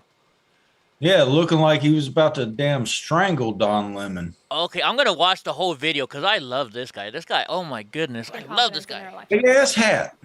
Sure. Look, there were some voting irregularities in the November 2020 election here in the state of Wisconsin. 3.5 million ballots cast, and the separation in the presidential rate was only 20,000 votes. I want to make it clear this is not an attempt to undo the 2020 election. It's to create a blueprint moving forward for future elections so that people have full faith and confidence that our elections are secure, they're honest, they're fair, they need more transparency, and voters here must never surrender their right to scrutinize election results. So that's what's going on here. So on behalf of Rise Up Wisconsin, there's a groundswell of support for a full cyber forensic audit, Maricopa County style, here in Wisconsin. And that would do a number of things. Like I said, we're not trying to undo anything here. That's important to point out. Look what Steve Penn said. For instance, ballot integrity. When a ballot is sent out, and the mass mail-in voting by the governor because of the pandemic is what started this. By the way, he didn't have an authority to order mail-in voting. But you send these ballots out. There's no way of knowing where they went. They're sending them to every registered voter, whether they ask for one or not. These people might be deceased, no longer living at that address, and maybe not eligible to vote. Those are the things that this type of audit would determine. The other thing is, when they send these ballots out, there's no ballot chain of custody. In other words, there's no QR code on there. There's no barcode on there. There's no serial number where when it comes back, the election officials know this went to this county here and it was returned in that county, and that it wasn't returned in some other county. These are all the same thing. That's something they could And easily. I know Chairman of the Election Committee, Janelle Branchin, has been very vocal, calling for You have an a audit the same barcode way that you are. something You're out for there on the your ballot. Yeah. So I got a question. Now, number one, this dude has a beard that's just off the hook, right? Goatee. Yeah, his goatee. But how the heck? How did he look at? He got his own bobblehead. How do I get my own bobblehead? I want a bobblehead of myself. I'm one of those narcissistic people. I want my own freaking bobblehead. Well, you get one when you go fucking make Don Lemon look like a little bitch on national television. You probably get you a bobblehead. All right, I guess I got to do that. Gosh darn it. It's not going to be hard to do. No, that's pretty easy, right? That's pretty easy. ground. How are the people of Wisconsin responding to that? Very well. There's a groundswell of support. And look, you know, this is something that the state has to guarantee. On Election Day, that is the one time that a citizen, a voter, a resident can impact on government. The other 364 days a year, government is impacting on them and not always in ways that they like. So we have to get this right. We can't guess. We can't assume. I am not going to stick my head in the sand and think that all is well when there are a lot of irregularities that are, you know, being told to me on the ground, at ground level. Right. And I understand that your organization is very involved in this. Can you tell us about it one more time? Yeah, it's a nonprofit 501c4, riseupwisconsin.com. Check out the website. You can see what's going on. Our intent, our objective is to listen, to strategize, and then to activate a grassroots level of support to get more involved in state level government here. There you go. No dislikes. You know what, Don? Now it's gonna happen. And Don, I'm sorry you're going through all that stuff. It's rough. I know. Believe me. Believe me. You know, I gotta say, I got lucky, I guess. Well, number one, I don't have a lot of money in the bank. But the very first thing that I did when I found out that my wife and I were separating, like instantly I'm at my friend's house. I changed every single password. And it sucks now because you know what? I put double passwords on everything, right? So like when I log into something, it's got to send me a text that I got to put in the number so that nobody else can use my stuff. And hell, I even went to the bank and I put in a special password. And I forgot the password. I'm going to the bank trying to take out some money. And they're like, what's the password? I'm like, I forgot. And they're like, well, we can't give you your money. I'm like, but this is me. Look, here's my ID. They're like, it doesn't matter. You put that password on, Mr. Block. Now, I can say it now because I've changed the password. But the lady said, think of a password that your wife would never guess. And I said, okay. So I thought about it for a second, and my wife's sister and I never got along. We hated each other. So my password was I love her name and then some numbers afterwards. and the lady's like, why did you choose that? I'm like, because I hate my sister-in-law, and so that's why I used her name. And freaking, she started laughing. She's like, yeah, if I was your ex-wife, I'd never guess that either. Yeah. What's up, Jason Craig? Password salad bar. So yeah, but yeah, dude, this guy is off the hook. He's cool. So it looks like Wisconsin now. You know, I think it's coming soon. Drunk. All these irregularities that they're finding out. All these irregularities that's going down. I think something's gonna change. I don't know how soon it's gonna happen. Who knows? It may take until freaking. May take until after, his 4 years are up. Who knows? You know how law works and how slow the wheels of justice grinds, if that's what you want to say.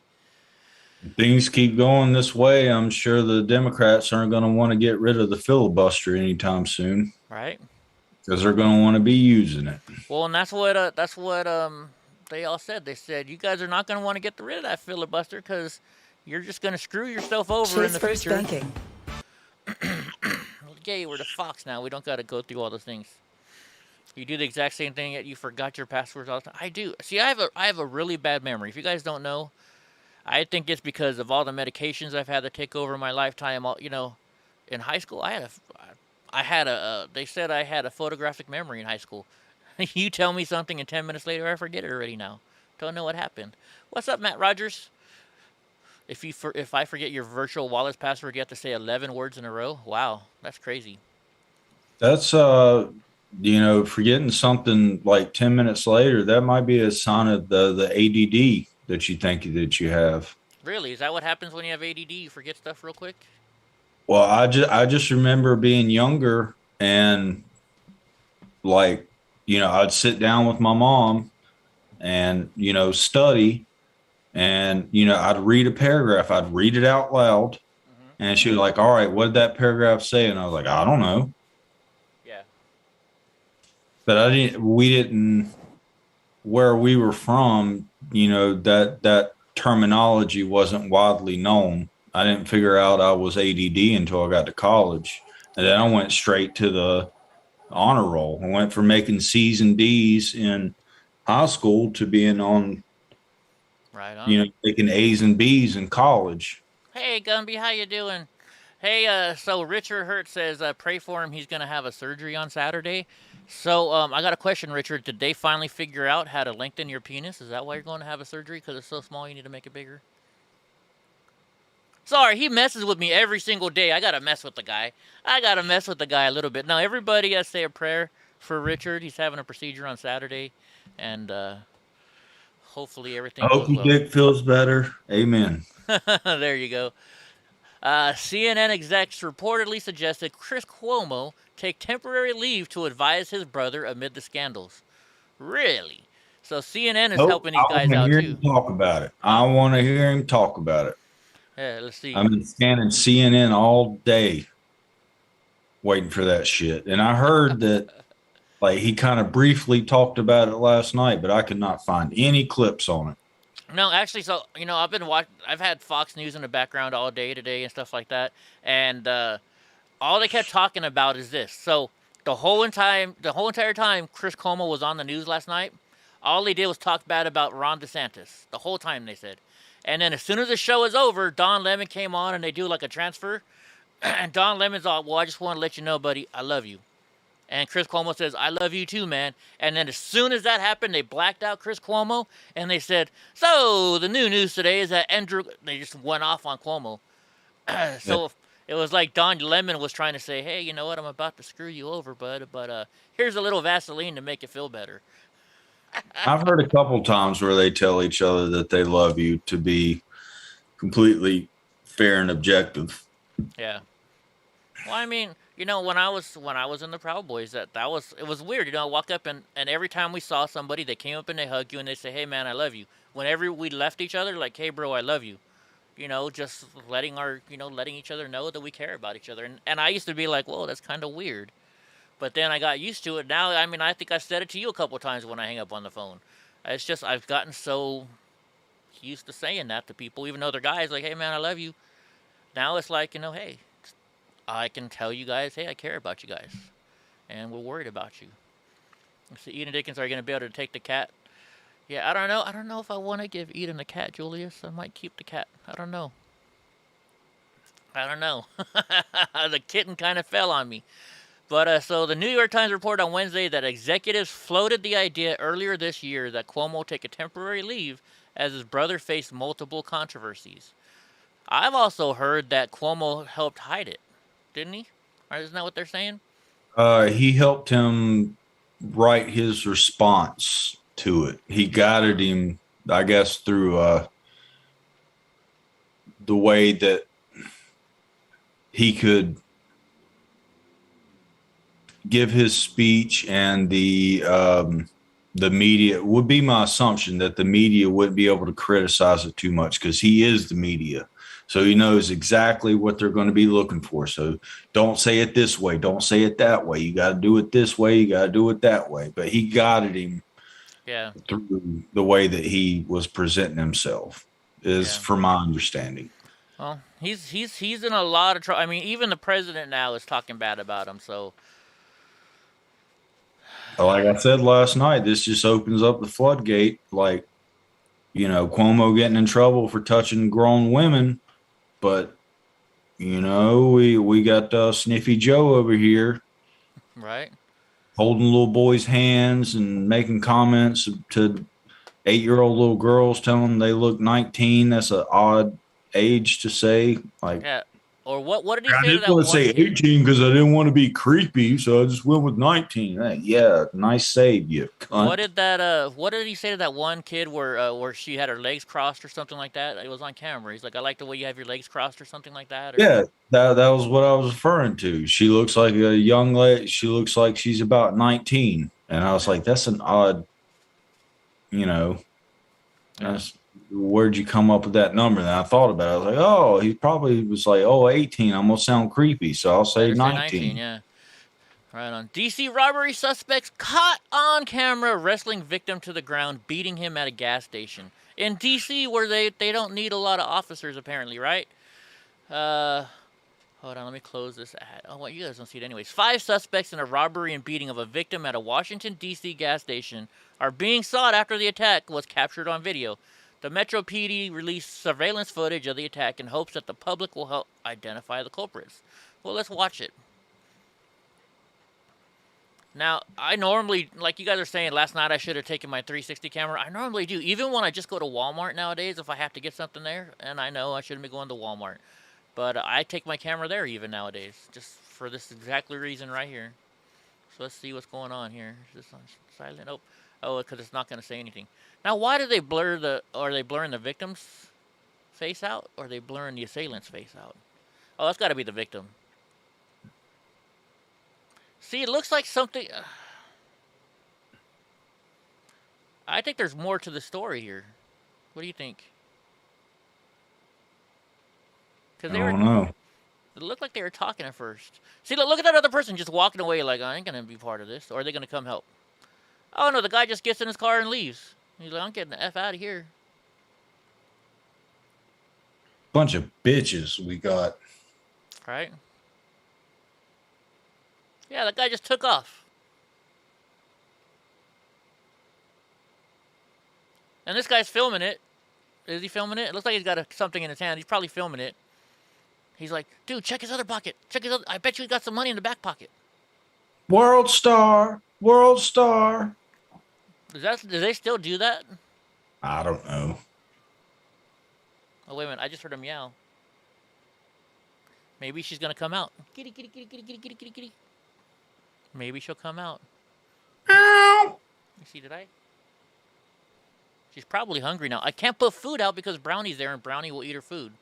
So that was another reason why I was trying to get Brownie away from her. Oh, Brownie's looking after her, but she's going to eat her food? Yeah, Brownie's a food-grubbing little brat. You can't put food anywhere. That's why Bubba's in a little bit of trouble. He ate Miss Turtle's food. Yeah.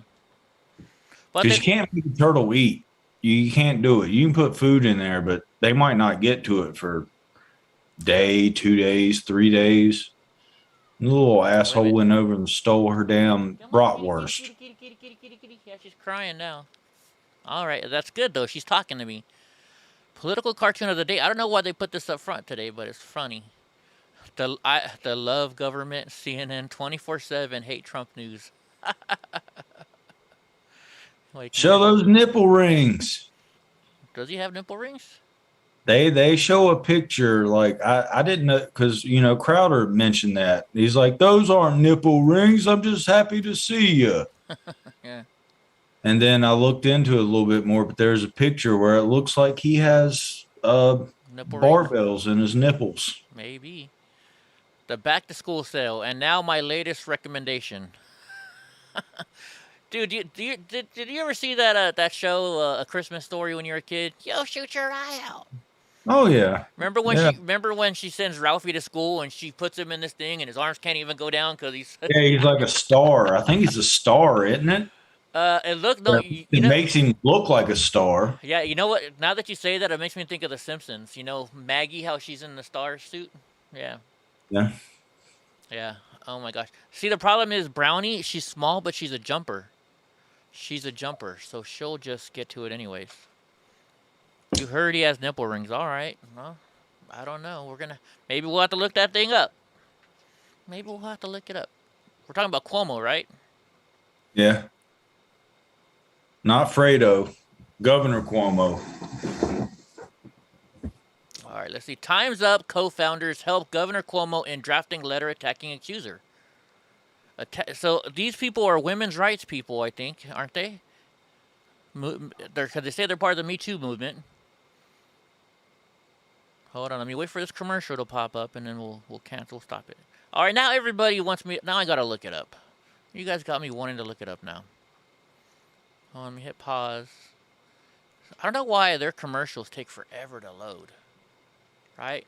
But yet I can go here and I'm instantly on freaking something. Cuomo. Can you guys hear her crying?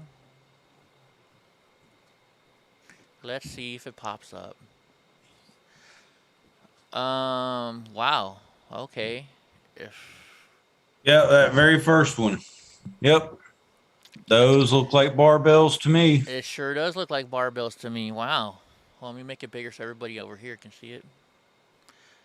Those definitely look like barbells. Unless, well, you never know. Maybe he has sensitive nipples and he has to put tape over them so they don't. But no. You're Italian. Hey, we don't do that over here. That's definitely, see, there's a barbell there, a barbell there, barbell there. You can see the, yeah, it's definitely barbells. You can see even better on this one. That's actually, you know what that is? That's not barbells, folks. I know exactly what that is. That's not a barbell. You know what that is, Drunk, don't you? It just looks like a curved one. Yeah, it's the half circle where they got the, that's what that is. Yeah, it's still and I would still consider it a bar. I don't think it has to be straight to be a barbell. It's not a captive bead. Let's see, round piercings. Let's see what they call it. I mean, you would know more than I would. I'm just curious now. It's one of these things right here. Stainless steel ball horseshoe. Horseshoe. Yeah, a horseshoe. That's what I call it. That's what it looks like to me. It looked less curved than that. Did it? Yeah. Okay. To me it did, but I guess we won't know until we see them nipples. Right. We'll get him to take his nipple shirt off, Drunk. Yeah. Get him to take it off. Wait, where were we?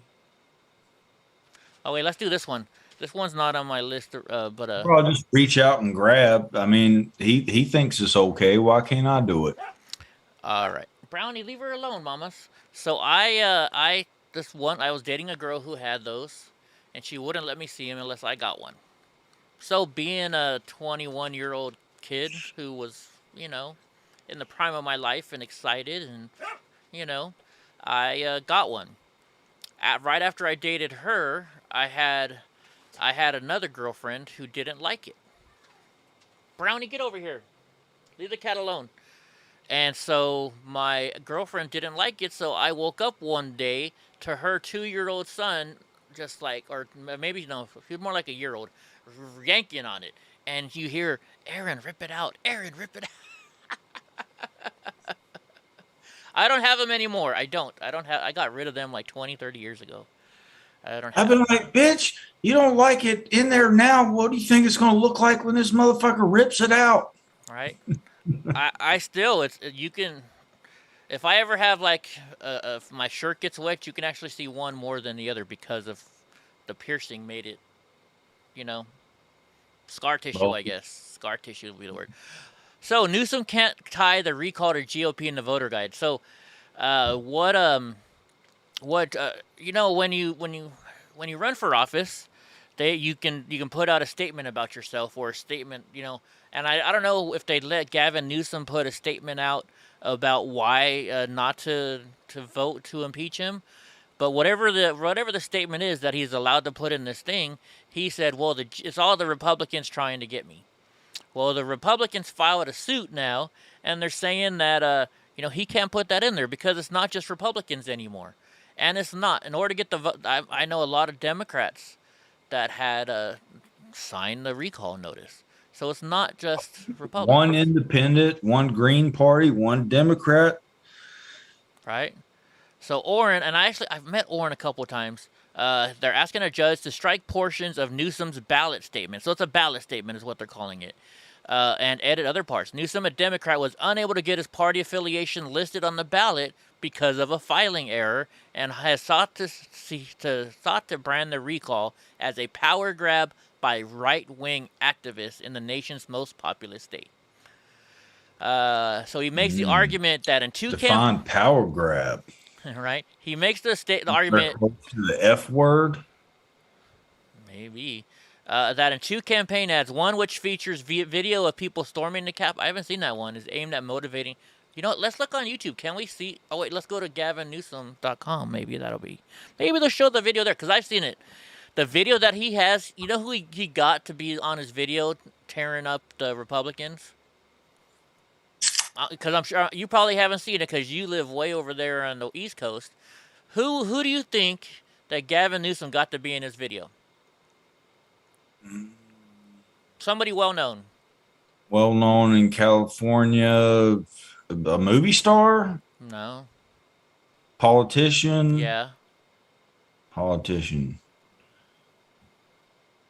Probably his aunt? Nope. And I'll even give you a hint. This person is not even from California.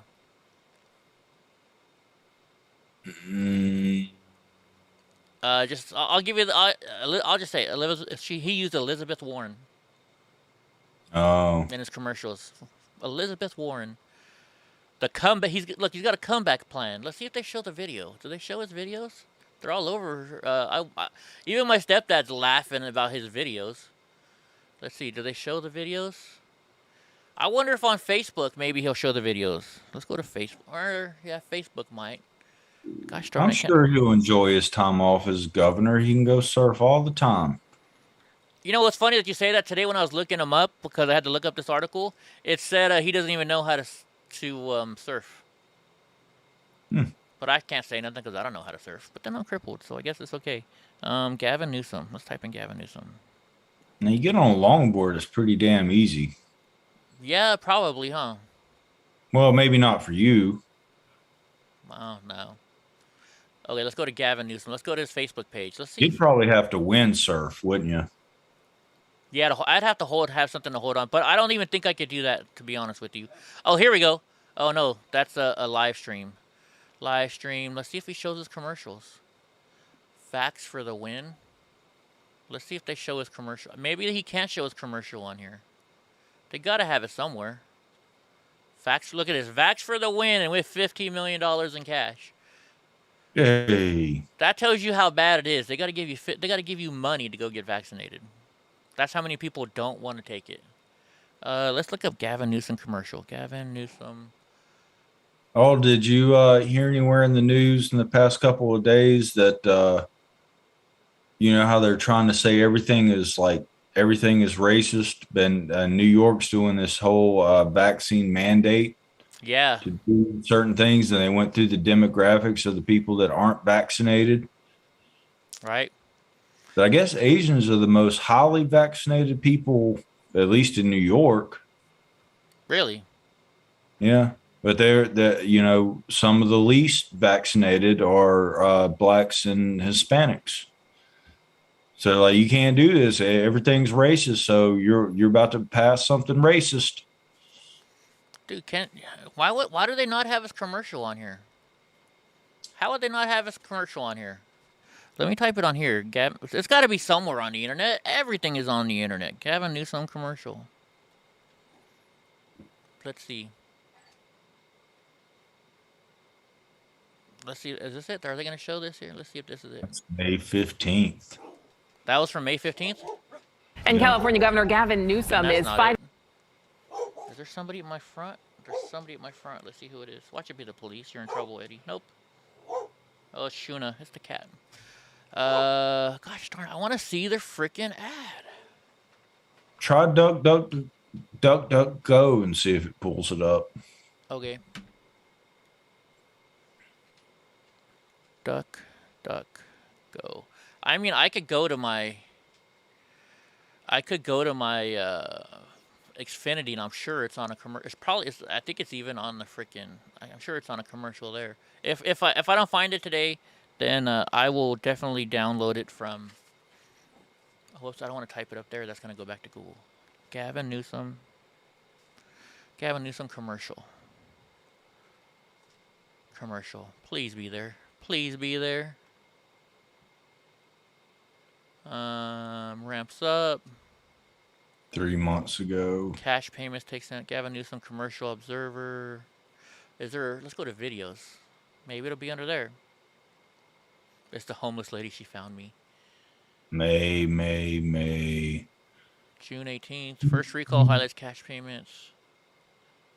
Are they really not gonna? I met this young lady up in San Francisco. She was a cool person. Can you do it? Let's do it by. Annie? Let's do this. Past week. Okay, let's see if they show it on here. Maybe they'll show it on here. YouTube privacy policy. July 29th. And it's got Warren in the. Open link in new tab. Oh, DuckDuckGo hide. Oh, that's why it would let me play. Okay, let's watch it here. Let's see. Elizabeth Warren, this is the fake Native American, okay? This is a woman who pretended that she was a Native American to get a job as a. He's going to show it. That's good. Here's the deal with the recall of Gavin Newsom.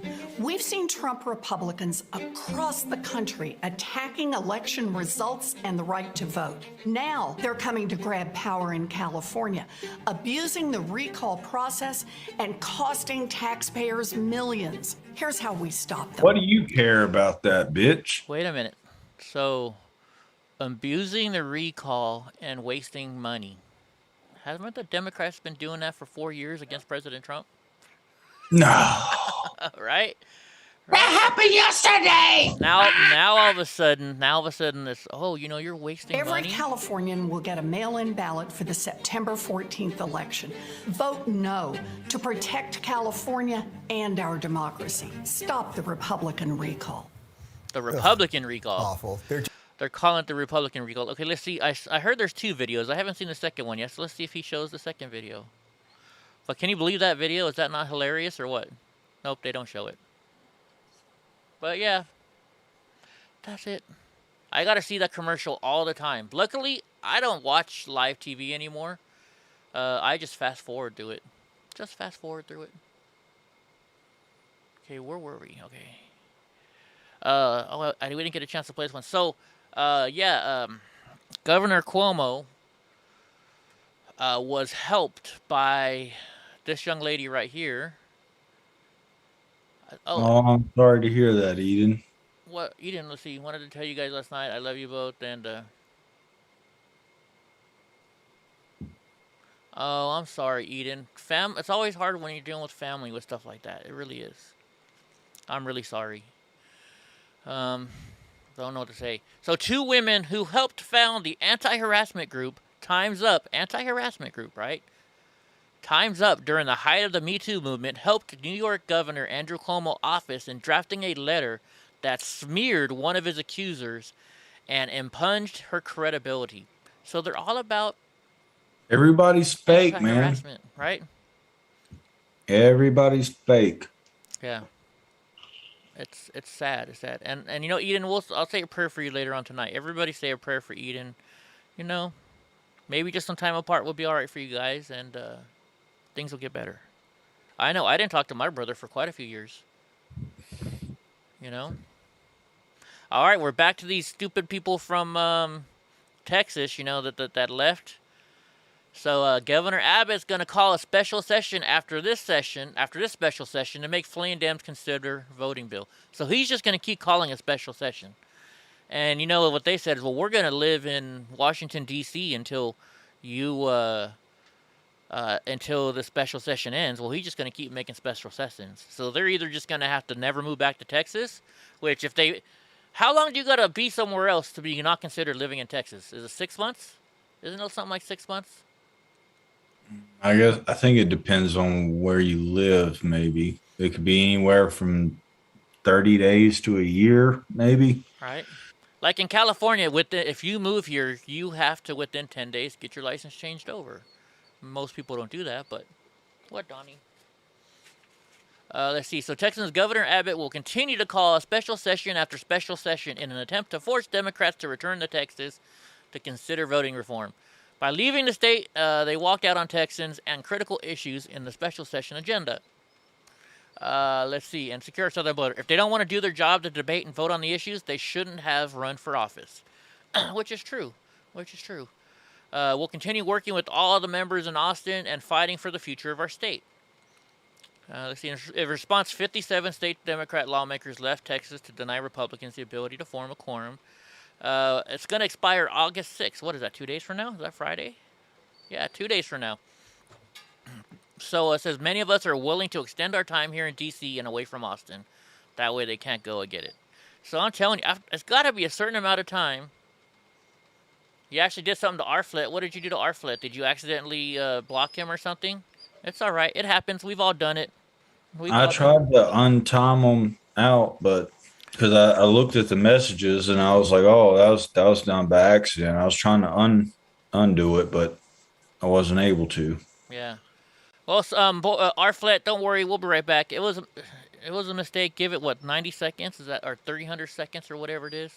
I think that's 5 minutes. I'm not sure. Yeah, that's 500. That's 300 seconds, right? I think. I'm not sure. All right, Donnie, please. Goldberg. Is this the same one? No, this is a different one. There's a lot of stuff on Cuomo today, of course, right? I mean, it's just going to be that way. With what's going on right now with him, it happens. So the View fails to disclose to viewers that Whoopi Goldberg headlined Cuomo fundraiser while tackling scandal. So Whoopi Goldberg went and helped him raise money to fight the scandal. Fuck that bitch. Right? Who would have thunk it? Who would have thunk it? I don't see how she doesn't have headaches all day with with her dreads being so tight. I don't know. No. If you've never had dreads before, you probably wouldn't. I mean, you wouldn't notice it, but God damn, you would figure that she's just got to have a headache all the time. Yeah. Her roots are so damn tight with those knots. Well, and like, I don't know. I've, as you can tell, I don't have a lot of hair on my head. How heavy can hair get? Would that make you feel heavier, maybe too, on your head? What, Donnie? And the tension, like most people that you see with dreadlocks. What's up, Brad? The very beginnings of them, you have to go and get your roots tightened, but not as like it's like her roots are like nothing, and then just, and so that's pulling. On your scalp, and I was like, no wonder this bitch is ornery. She's got a headache all the time. Yeah, that's too much work for me. Okay, so The View failed to disclose the conflict of interest that exists with co-host Whoopi Goldberg as she led the discussion about the scandals plaguing Democrat New York Governor Andrew Cuomo. They kicked off its hot topics on Wednesday with a stunning report released by the Attorney General, and but it showed everything. However, there is no acknowledgement by Goldberg, nor from anyone on The View, that she was one of Cuomo's celebrity fundraisers. The New York Post reported back in November that Goldberg, along with Ben Stiller and Rosie Perez, were headlining a December virtual re-election fundraiser to commemorate Cuomo's 63rd birthday. How long is this thing? So yesterday. Yeah, it's 9 minutes long. Yeah, I don't know. I don't like that stuff. Goldberg fundraising efforts for the governor date back to 2013, when she emceed a $1,500 per plate dinner for Cuomo. $1,500 a plate. You want to meet Whoopi Goldberg? Pay $1,500, or just wait outside The View. We'll get to meet her then. But I wouldn't want to meet her, so I don't know. Dang, we still got a lot of news to do. Sorry, Eddie and Drunk are running on like no sleep. Wait a minute. How long ago did she do this? Last year. It was during the scandal. She helped them raise money for the scandal. Oh, okay. Because I heard her say not too long ago that she wasn't going to leave her house until every single person was vaccinated. And I was like, well, good, bitch, because you're going to be living in your house for the rest of your life. Do they do that show live? I mean, I do it live, but do they do it from their homes now, or do they do it in studio? I don't know. If they're doing it in the studio, it means she's a fucking liar. Because she's like, I'm not going to leave my house to every single person that is vaccinated. Well, isn't she one of the people, too, that said, if Trump becomes president, I'm moving to Canada? Yeah. I haven't seen anybody move to Canada yet, right? Facebook. I think to be honest, I think I said that too. Did you? Yeah. Why aren't you living in Canada? That's all right. You came around. Yeah, I was looking into England. Honestly, I was looking into England, and then I kind of realized that you can't just move to another country all willy nilly like it seems like here. In order to move to Canada, you have to pass their tests. You have to prove that you're not going to be a drain on their economy. You have to prove that you're worthy for working, that you're going to get a job. I think you even have to sign a paper that you're going to get a job within a certain amount of time. I think in England, you have to have something to offer the country. Like, if you just think you're going to go to England and just be a dishwasher or some bullshit like that, they're like, nah. Yeah, we got enough dishwashers. Yeah, I mean, but you've got to have something to offer the country, like a special skill or trade, and then you got to get a sponsor, and then So I think the only place, if shit goes down here, I think the easiest place for me to move is going to have to be Scotland, because I've had people in the masonry tell me that. Since my grandfather was 32nd degree, that means he had to be able to trace his roots back to Scotland. Mm-hmm. And the only way he could get 33rd degree is if he was from a specific place in Scotland. And I know my dad's side is from Scotland. That's where my last name comes from. It is easily found that my last name comes from Scottish heritage. So I think technically, if I wanted to, I could almost immediately move to Scotland. Maybe. If I were so to choose. Yeah. Right on. Well, so look at this now. A top communications manager at Facebook helped Governor Cuomo fight sexual misconduct allegations, including by helping leak confidential files about the accuser and by participating in regular discussion about their communication strategy. Danny Lever, who worked in Cuomo's press operations since 2014 but left in August to join Facebook as a communications manager, played a key role. You know, here's what I think happens too, folks. I think, so you have somebody working for you, and you're like, you know what, do me a favor, go get a job in Facebook, so that way you can do my dirty work from the inside. So that person's probably getting paid by Cuomo to go work at Facebook as they're getting paid by Facebook to go do their dirty work. What do you think? Oh, motorcycle clubs do that all the time.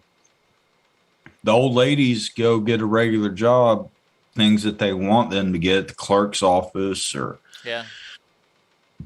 That's true. Speaking of old ladies, it's on there. Hold on. I'm going to read something to you. My stepdad shared it on Facebook, and he's like, you got to tell this. It's a funny joke, so you got to tell it on your show tonight. So I'm going to tell it on the show. Let me find it. I'm gonna tell it to you guys. What's Papa Block got to say? It's my stepdad. It's about an old lady. It's an old lady joke. You know how they have those old lady jokes, getting pulled over by the officer? It's one of those jokes. And he just thought it was funnier than hell. So let me see if I can find it. He shared it for me so I can read it. Let's see if I have to log into my Facebook to see it. Am I going to have to log into Facebook to see it? Gosh darn it, I guess so. Or did I share it? Let me log in. Darn it. Switch account. See, because I have one for my eBay and I have one for myself. Now let's see if I can remember the password. Keychain, motherfucker. It does, but I have... There we go. I remembered it. I don't know why it doesn't save that one. Alright, so now I can go to his... And, because it's pretty funny. I thought it was funny, too. Let's see. Come on. Work, baby, work for me. There, it went there and then okay. So it says a little old lady gets a speeding ticket. Or gets pulled over for a speeding ticket. I think we did the other one. I was going to read another one too, but I think we've done it already, to be honest with you. But this one, I don't think I've done it. That's what she said. Okay, I got to click on here to open it. There we go. I was doing it down here in the bottom because I didn't want you guys to see my stepdad's Facebook page. I don't want you guys messing with my stepdad. He's a grumpy old 80 or 6-year-old man, and he'll go John Wick on you. All right, so here it is. A little old lady gets pulled over for speeding. The officer walks up to the car, and a quick greeting takes the documentation she has ready for him. He notices a license to conceal carry, a pistol, and he asks, ma'am, do you have a firearm in the vehicle? She replies, yes, I do. The officer smiles a little at this old lady that was no more than 5 foot tall and 90 pounds and had to be 90 years old. Ma'am, may I ask what type of firearm you have? And she says, well, yes, sir. I got a 9mm in my purse, and I keep a .45 in the center console here. And I've also got a Magnum in the glove compartment. The officer's taken back a little bit, and he's like, is that it? And they're just joking around. And she's like, well, no. I do have a pistol grip shotgun in the trunk as well. So the officer is really raising his eyebrows at this point. He asks, ma'am, what are you so afraid of? And the little old lady says, not a fucking thing. Hell yeah. That's good. Yeah, that's good. That's from my stepdad. I had to share it. He read it to me, and I laughed. So I was like, we got to share that one. My stepdad's a cool old guy. Right? 86-year-old man sending me that stuff. Hell yeah. I'm impressed that he's so tech savvy. Oh, he is, but because he calls me like 10 times a day, what? How do you double click? You know? But it's all right. I love the guy. I mean, Papaw, I think Papaw died when he was 89 or 90. No, I think he was maybe like 92, 93. Yeah, because he's older than Memo. But he loved, I mean, absolutely loved playing solitaire. Uh-huh. And oh my goodness, whenever a few years after the iPad came out, when we were able to start like handing down shit to him. Yeah. Oh my goodness. He was on that iPad all the time, but all he did was play solitaire. He didn't know shit about it. Other than that, he had like one app. Really? He knew exactly how to get to the solitaire app, and that's all he cared about. Steve Pence says that's John Wick's grandma. Oh man, let's see. Let me stop the commercial. What was I gonna say now? There was something I was gonna say. What were we just talking about? Oh, well, I forgot now. That's the problem. I forget stuff so easily. Police. Oh wait, I know what it was. Hookers. It was that joke from what's his name? Larry the Cable Guy. But he's all, yeah. He's all, I went out and I got me this $2,000 computer. He's all, so now I got a $2,000 deck of cards.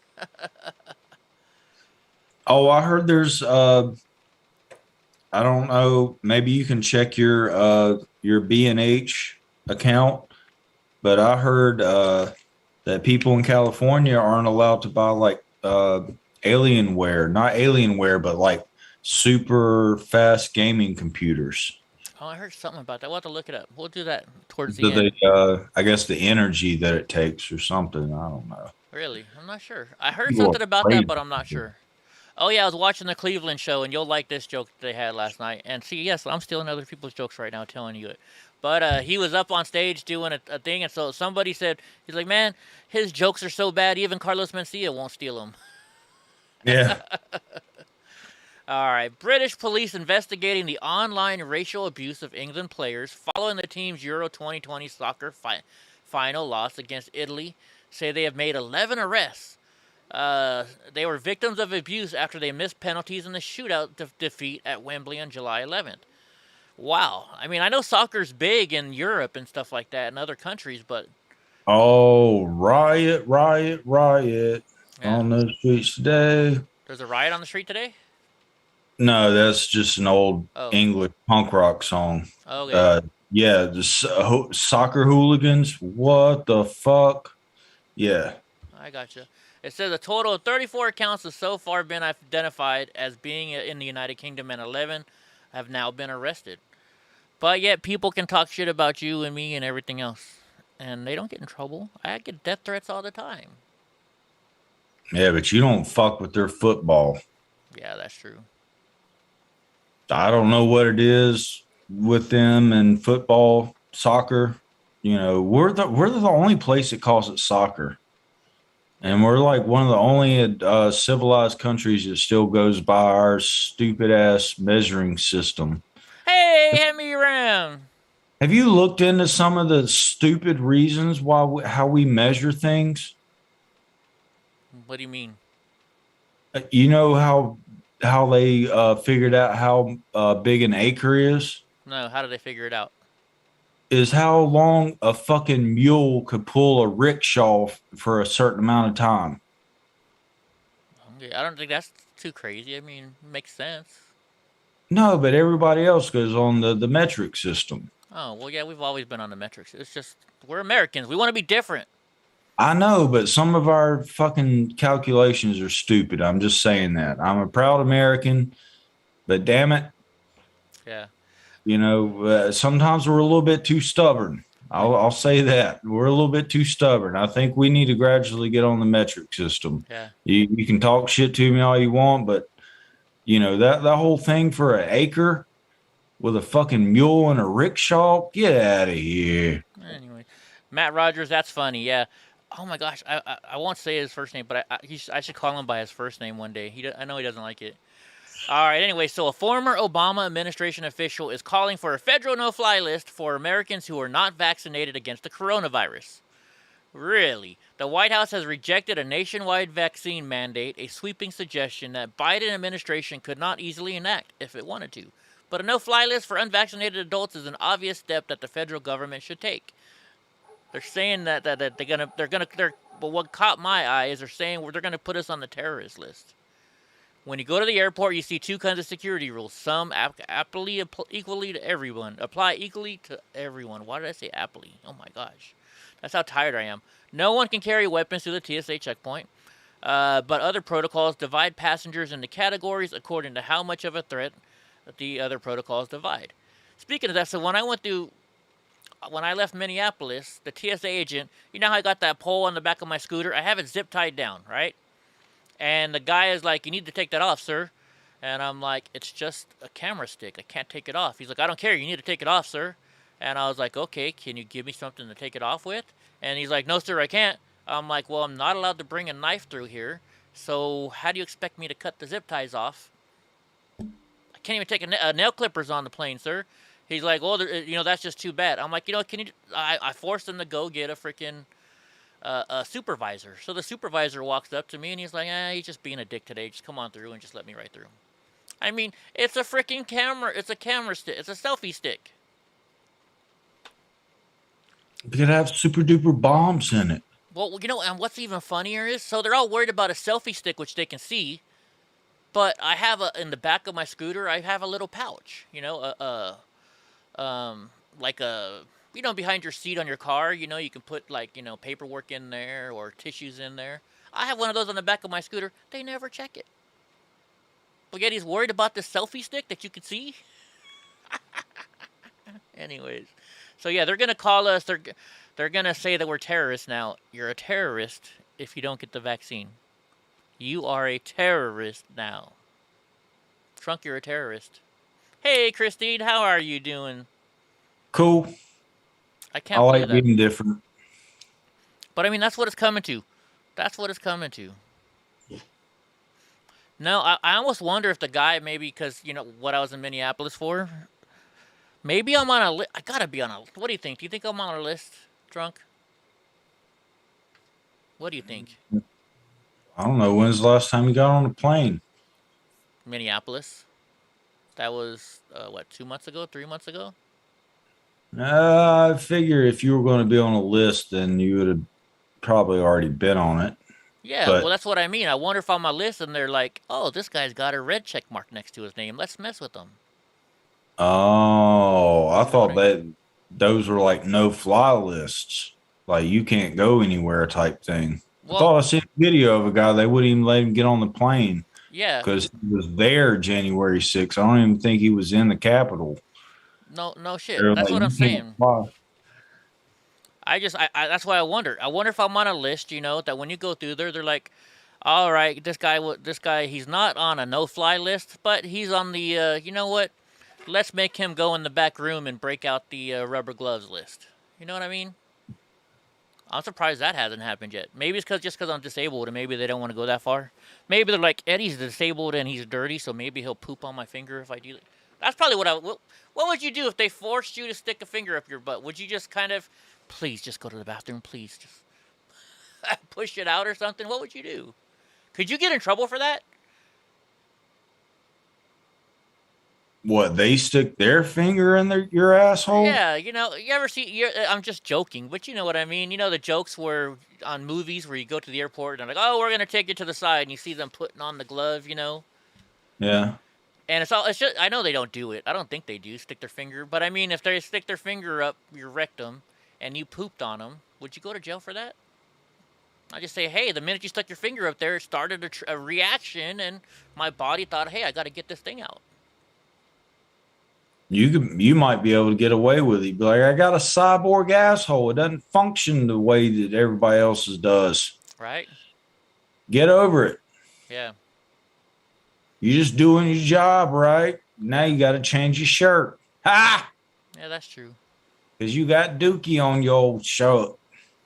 Yeah.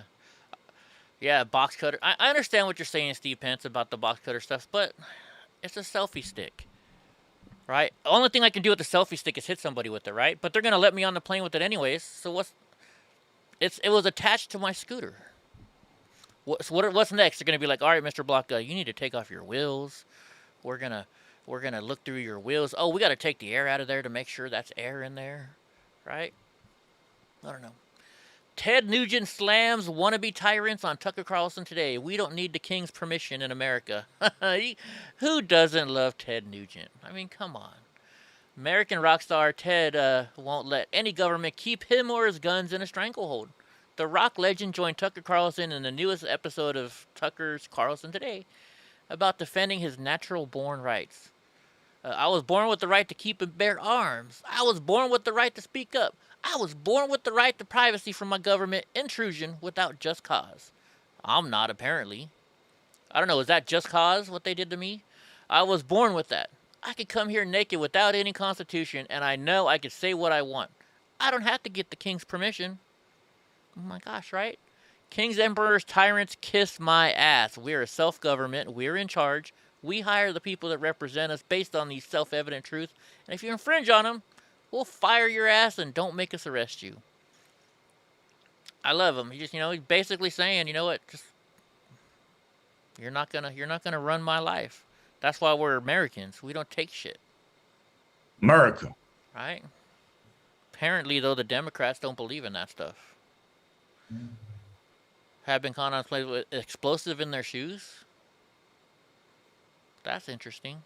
But so you guys got to understand when can I bring up one little thing? I hope you don't lose where you're at. Did you ever watch My Name Is Earl? No. Oh, okay. Well, it's a funny show, and I think I tried watching it once or twice, but I just couldn't get into it. Yeah, the two brothers were going to Mexico, and this was very shortly, within a couple years of, the 9/11 thing. And so neither one of them, they're just rednecks, and they're standing in line to get on a plane. They've never been on a plane before. And the dumb one, Randy, notices everybody's like taking off their shoes. And so he turns around to the person behind him. It's like, oh, why is everybody taking off their shoes? And the guy was like, oh, they want to make sure there's no explosives in them. And like Randy got all scared, and he just took his shoes off and like threw them, and he threw them across the like metal detector. And so the TSA comes over there and pulls him out of line and pulls him, over to the side, but he doesn't get what's going on. He's like, hey, Earl, if you take your shoes off and throw them and they don't explode, you get to go to the front of the line. That's pretty funny. That's funny. Right on.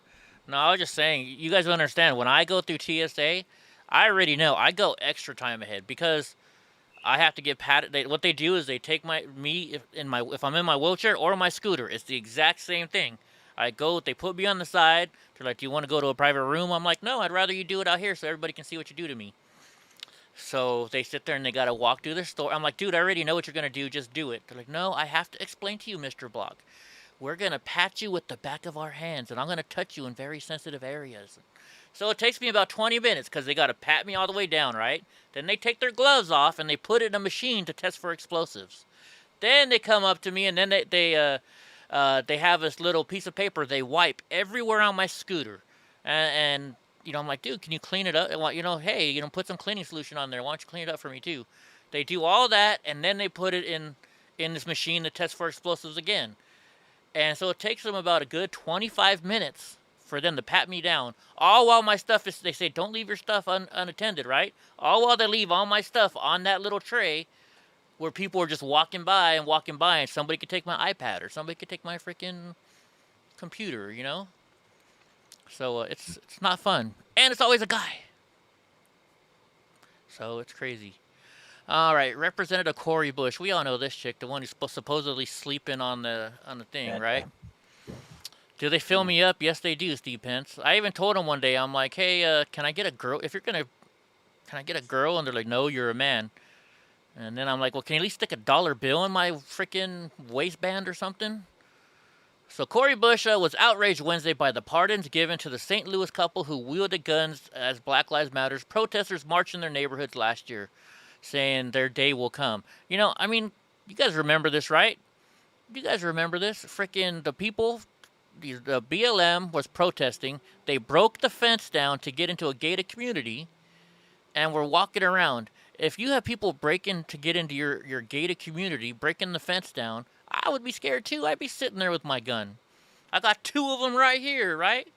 So, I mean, I have no problem with what these people did. That's why you buy guns to protect your home. They didn't leave their property. Yeah, I heard about them gangsters. Yeah. So Bush, who was among the marchers in the neighborhood, oh, that's why she's mad. She was one of the marchers. Told CNN the pardons of the McCloskeys by Republican Missouri Governor Mike Parson were absolutely unbelievable. McCloskey is an absolute liar, she said. He spat on my name, and because of that, his day will come. Isn't that a threat? On my name? Yeah. Isn't that a threat? Write her name on their sidewalk or something? What the fuck? Yeah. I guess. So, but isn't that a threat? His day will come. His day will come. I don't know. Let's see how long this is. Hopefully it's not. Governor of Missouri, a Republican, has pardoned Mark and Patricia McCloskey, who were famously photographed pointing guns at protesters from their during property June of 2020 in those demonstrations in St. Louis. You were actually among the marchers who encountered the McCloskeys that day. Mark McCloskey at the Republican convention called you the Marxist liberal activist leading the mob through our neighborhood. What is your reaction to this pardon? It is absolutely unbelievable.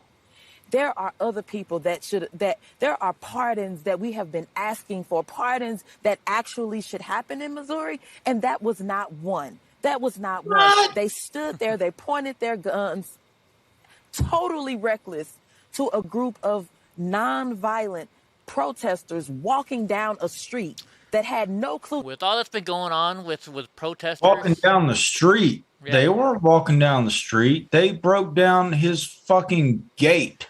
Yeah. So that's non-violent. I'm sick and tired of them saying non-violent protests. Bullshit. Bullshit. Oh, wait, I want to see the threat. That's what I wanted to hear. I want to see how she said it. There, didn't care that they lived there, didn't know them, didn't want to know them. Mark McCloskey is an absolute. That's what your house is all about, right? Doesn't she get mad when the people come every day and say, would you like to become this religion? Or, hey, would you like to, I even hate it when people are like, hey, I noticed you have a truck in front of your house. Would you like to sell that truck? I hate people that do that. Yeah, $1 million. Yeah. Give me the money or go the fuck away. Right? It drives me nuts when people do that. So, of course, I wouldn't want people coming knocking on my door. That's why I have cameras everywhere. So I don't have to go out there and I can just be like, yeah, I'm in the bathroom. I can't come out right now. That's what I do now. Liar. He has spat on my name. And because of that, his day will come. You will not be successful in all that you're trying to do when you are hurting the very people that are out trying to save lives. I don't know. You could take that as a threat, because when you say he spat on, even though the way she said it was nicely, but when you said he spat on my name, like basically he hurt me, so I'm gonna hurt him. That means nothing. Yeah, that means nothing. Yeah, I mean, but if we said that about a Democrat, oh my goodness, right? Oh my goodness, the world would be ending. All right, let's see. Were they threatening to burn his house down?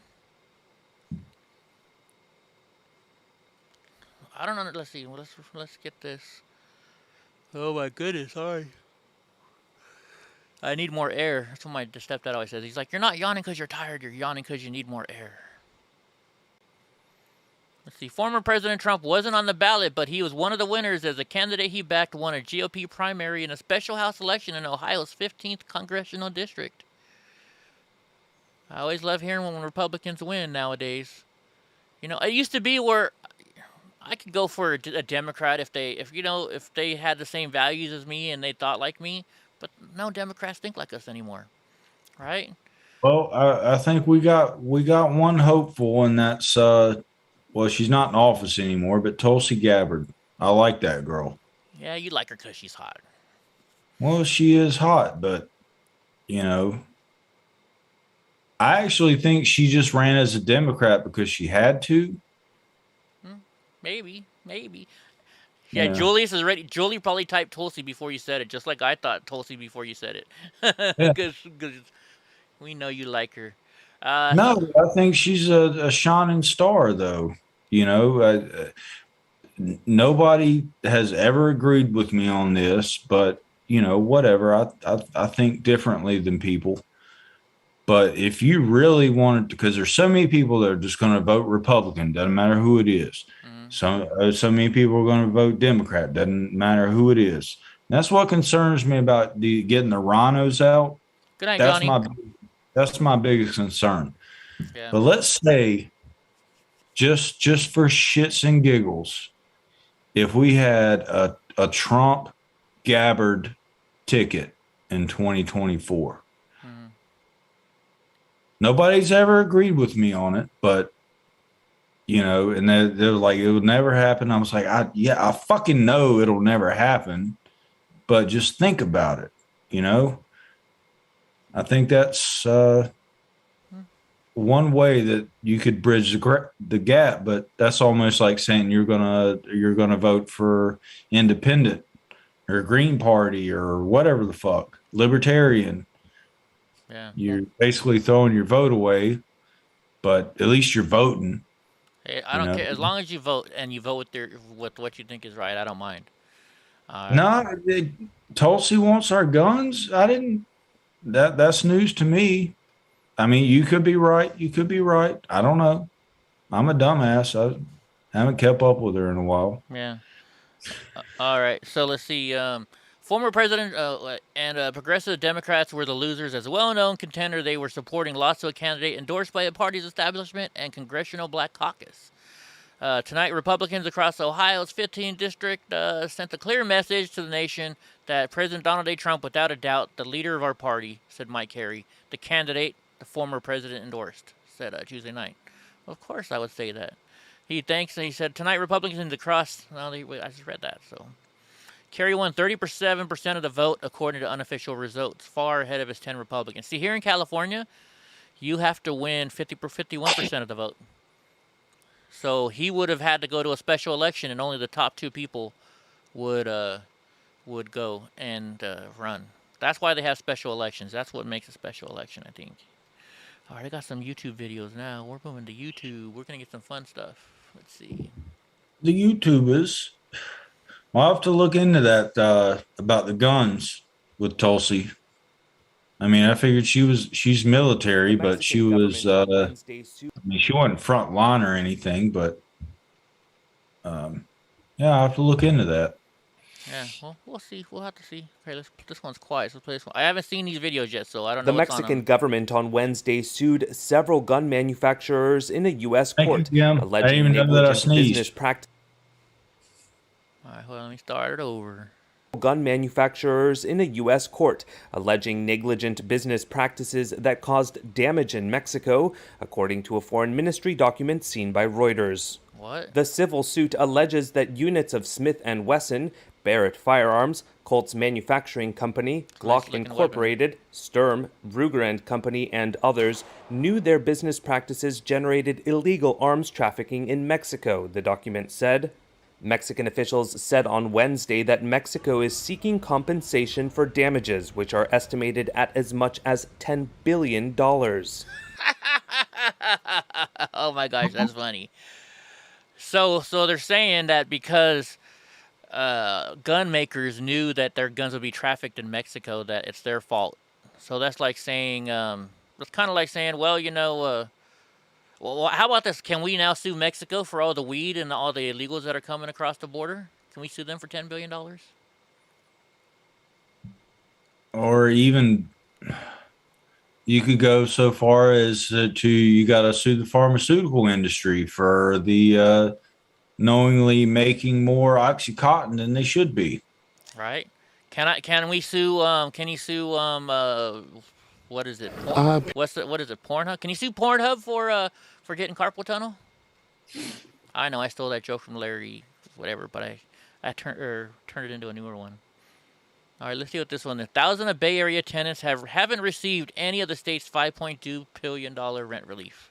Pandemic. I bet you it's in Gavin Newsom's bank account. Left me pretty much broke, unemployed. And now Ken Kellberg of Hayward is behind on his rent. After losing his job as a food server, Kellberg owes his landlord 6 months of overdue rent. He's not alone. According to an analysis by the nonprofit Sergo Ventures, 15% of the households in Alameda County, nearly 40,000 families, are on the hook for unpaid rent. I think there's a lot of us who've, put our hands out for some help, and we just haven't heard anything back yet. Kellberg is referring to California's $5.2 billion rent relief program, the largest in the country.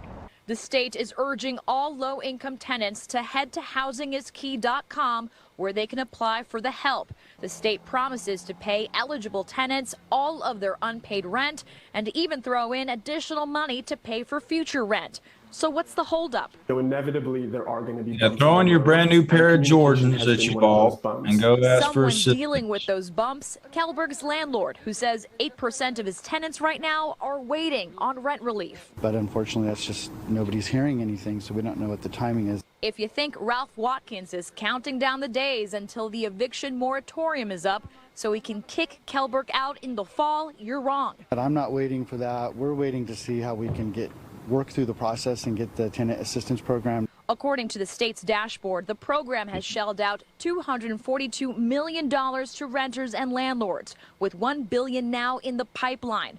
But that's out of $5 billion. So there's still lots of money left to help Californians pay their back rent. But the clock is ticking, with the biggest eviction moratoriums expiring now in less than 2 months. I sort of think of it as potentially our last great opportunity to stabilize families and communities before we see a potential eviction cliff. A spokesperson for the state's Business, Consumer Services, and Housing Agency says they're doubling up case management staff to handle the influx of applications. What's more, the state has already streamlined the application process by requiring less paperwork from tenants. More than 100 community partners across the state are helping spread the word. Rent relief is just a couple of clicks away. No, it's not, guys. No, it's not. So I got a story. So a long time ago, probably 12, 13 years ago, some people we knew went to my wife, because where my wife worked at, they had a program that the state of California and the federal government gave them money to help people pay their PG&E bill. PG&E is the electrical company out here. So my wife said, "Oh yeah, my work has that problem. I'll help you out." So my wife took these people that she knew and went over to her work and said, "Okay, they're behind on their PG&E. They're about to get their power shut off. They have 2 days. They have a 48-hour notice to pay it, or else they're going to shut off the power. Can you help them?" And they're like, "Oh yeah, we can help you, but here's the thing. I can't help you pay your electrical bill unless you pay it off in full first." How does that make sense? They're going to ask for help to pay the electric bill so the power doesn't get shut off, and that's the whole part of the program, is to pay the electrical bill so the power doesn't get shut off, but they won't help you if you have a past due account. Because I would assume is that they want you to show that you've been trying to pay your account. So if you have a past due account, let's say it's 4 or 5 months behind, and you wait 4 or 5 months to go ask for assistance, then it just kind of shows that they're not making an effort to get the money. Well, you know what I mean? Especially if they just write them a check instead of just like. No, they don't write them a check. They pay the PG&E. They go to PG and pay them. But here's the thing. From what I remember, and I know this very well because when I was married, that was one of the bills my wife paid. And I don't know why she would wait until we got that 48-hour notice to pay. I don't know why. But I forgot. But because of that, I know that after 6 weeks, they automatically do that. Once you're 1 month behind, then 2 weeks later they send you a 48-hour shutoff notice. So they don't give you a lot of. They're not a company that's going to say, "Oh, we'll give you 6 months to pay." No. If after 6 weeks, PG&E will shut your bill off. So That's To just swimming with bow-legged women.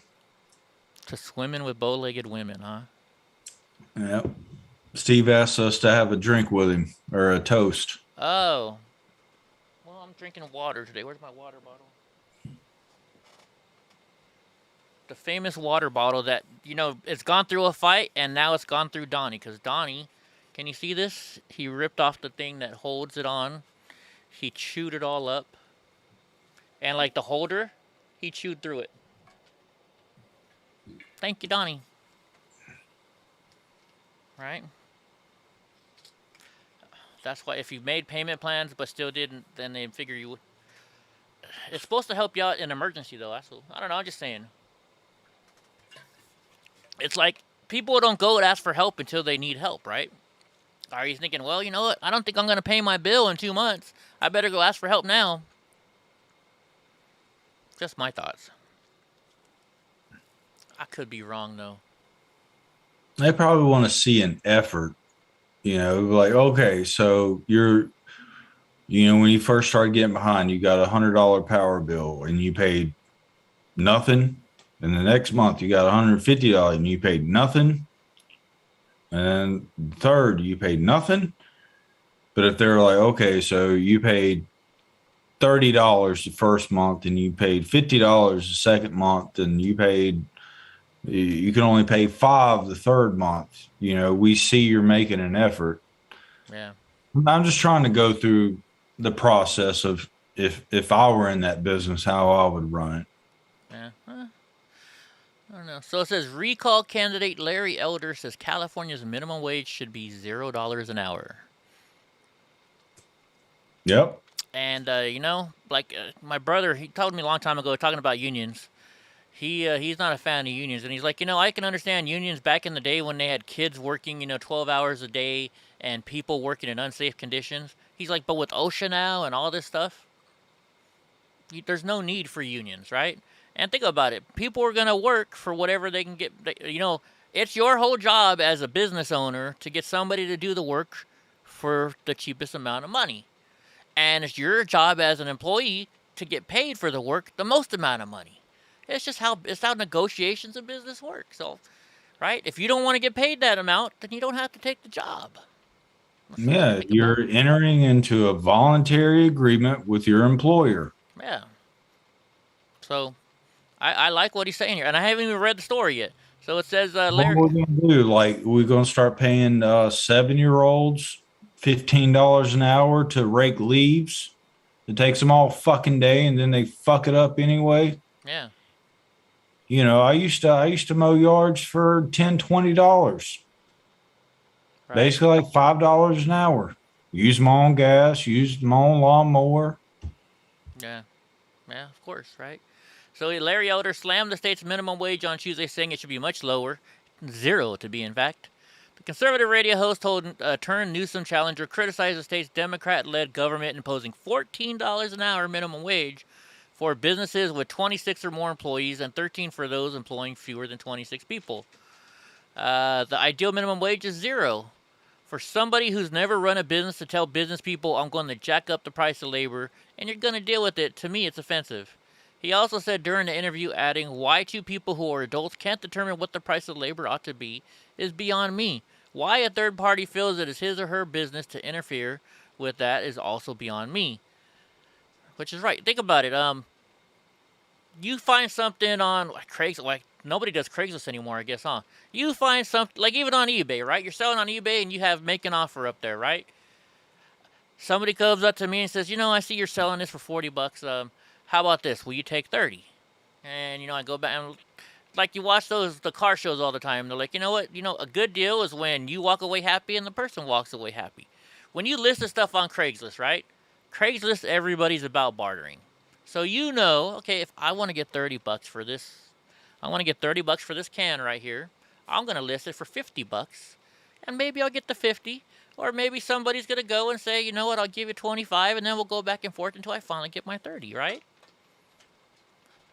This person was happy they paid $30 for it because they wanted it, and I'm happy I got $30 for it because that's the price I wanted. Yup. Right? But think about it. They keep saying that you need to pay workers a livable wage. I keep hearing this from the Democrats. A livable wage, a livable wage, a livable wage. Minimum wage isn't designed to live off a livable wage. They're designed for high school students, college students, motherfuckers that are getting their feet wet. Yeah. You're talking about $15 an hour? You kidding me? In my town, you give a fucking 15-year-old dishwasher $15 an hour? See, and that's what minimum wage jobs are Anybody for. that has a job is going to be fucking balling at high school. Right? You know what? McDonald's and places like that. Yeah, the managers, they make a lot of money. Okay, and if you don't know it, like my brother was manager of Taco Bell in the 90s. He was making $44,000 a year in the 90s as a manager. Okay, these managers make good money. I think they even make in like the 70s now. So that's all right. But if you're just some welcome to Taco Bell, man, take your order, drive-through order taker, you know what I mean? I'm sorry, you don't deserve to make that much money. That job was meant for a young kid in high school to learn about responsibility and learn about getting a job. Exactly. That job is not meant for you to go and be able. I mean, if it comes down to it, yeah, let's say there's no work, like COVID closed everything, but Taco Bell's open. I can understand you going to work in a Taco Bell, right? Working a couple jobs. But when the economy was good and there's no COVID and there was jobs everywhere, if you didn't go and learn a trade or go to college, well, then that's your damn fault. I'm sorry to say it. That's your darn fault. Yeah, I've had a few people like comment back to me whenever I say that. Most people just run away in the comment section when I bring that up. But I've had a few people just like, well, what if you've got 4 kids and you're working at McDonald's and you're just flipping burgers? And I was like, well, then you made some fucked up life decisions. I don't know what else to tell you. You need to really reconsider your life. Yeah. You know, you made some bad choices at some point in time. You got 4 kids, and the best you can do is put fries into a carton. Come on now, take some responsibility. So I got a story for you. You know, when I was married, my wife really loved Sonic, and I remember going there one day, and I ordered the food, and it was like her meal was like, let's say $6.42. Okay, so I pull up, and I go to pay, and I hand them $22. And the young lady says, excuse me, sir, you gave me too much money. It's only $6.42. I'm like, I know, ma'am. I want a 10 and a 5. I don't want ones. And she's like, but sir, you don't understand. You're giving me too much money. I'm like, no, you don't understand. I don't want $1 bills. I want a 10 and a 5 back. So she's like, hold on, let me get the manager. So the manager comes over, and she's like, well, yeah, sir, you don't need to give her $22. It's only $6. I'm like, excuse me, sir. I want a 10 and a 5 back. And he's like, and so finally this 16-year-old young girl walks up, and she's like, let me handle it. She's like, here you go, sir. Here's your 10, here's your 5, and here's your 37 cents. That's why you work at a fast food joint. You can't figure out that I don't want the $1 bills. I'm not giving you too much money. I just don't want $1 bills back. You ever had that problem before? No, I've never had that situation where they would. Mostly it's the other way around. No. Yeah, it's the other way around. Like I'll see somebody at they come to my shop or whatever. They're a waiter or waitress. And they come and buy something for $5, and they pull out this huge wad of ones. And if you're a small business owner, like you replenish your ones on a regular basis at the bank. Yeah. And so they, count out 5, 6 ones. I'd be like, how many you got there? You want to trade that out for some smaller bills? Yeah, heck yeah. I used to do it all the time when my wife had a thrift store, I hated going to the bank. You have to wait in line for an hour. And, of course, they had the business line, right? But you still got to wait for an hour because the person in front of you is depositing all kinds of money in the different accounts.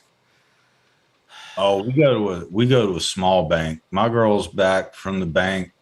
Like, she does the bank runs for me, my sidekick. And she's back within 20 minutes. Oh no, my wife had done it at she did it at Bank of America. Oh my gosh, I go in there and there'd be a line of probably 100 people inside the building on the regular line, and then you go to the business line and there's like, 4 or 5 people in line. It would take me an hour to get out of there just to go in there with 520s to get freaking 4 stacks of ones. I'm like, all I want is 4 stacks of ones, ma'am. She's like, well, sir, you have to give me your business card or your information. I'm like, I just want to trade 4 stacks of ones, ma'am. No, sir, you can't. You got to stand in line. You got to give us your banking information. You got to put in your password. Yeah, I had to walk next door to the restaurant last night. Yeah, last night, because I had to break 100. We had a slow day, and so I needed to put a certain amount in the envelope, and I couldn't do it with this $100 bill in there. And so, luckily, restaurant, they carrying more cash on hand than we do. Yeah, it's just crazy nowadays what we go through. Just crazy. She's like, do you want it in 20s or 10s or 5s or 1s? I was like, I don't give a fuck as long as you break this thing. Oh, wait, hold on. Here you go, Boris. Donald Trump don't trust China. China is asshole. China is asshole. Yeah, but that's the show. It's just crazy the world we live in now, And you guys want $15 an hour when you can't even count change back. I don't get it. Well, what's really funny is you give them freaking the exact change and $2 extra. That really messes them up. Oh my goodness. So I don't know. Even though I've got a small credit union for my personal banking account, but you go in there and there's still 30 people in line, and I go in there and I'm like, really? And here's the kicker: they have this long line, but they don't. I'll think, all right, you got a long line. Have like something to lean on, a chair to sit on, or something like that. Nope, not at all. And it sucks. There's times when it's like, all right, I'm just going to run in and out. I don't want to take my wheelchair in, or I don't want to get my scooter down, and I'm screwed. You get through the bank line faster if you show up naked. That might work. You might not. Where are you going to hold your bank card at? In your coin purse. Interesting. You know what a coin purse is? I know a couple of different things. Or no, the credit card slot. Yeah, I think it's a skateboarding term. Like when you fuck up and you get, yeah. When I know the skateboard pops up straight and you. Yeah. Yeah. Oh yeah, I know what you're talking I think about. that's getting credit carded. I don't know what it's called, but I'm sure Rob Deerdecker tell you, or somebody like that. Now I remember when I first joined the union. So this was back in like 2004.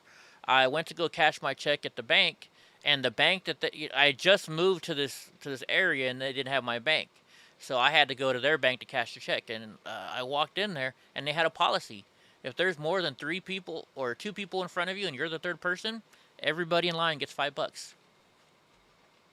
So I walk in there one day and they're like, sorry, sir, we're really sorry about the long line. Here's $5.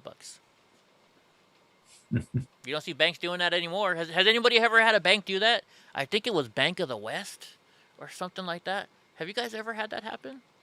I don't know. If like, all right, well, I want to deposit this $5 and I'm going to go to the back of the line. I'll see you in, 6-7 minutes? No, you know what you do? You get a whole bunch of friends. You're like, all right, let's all go into the bank at once.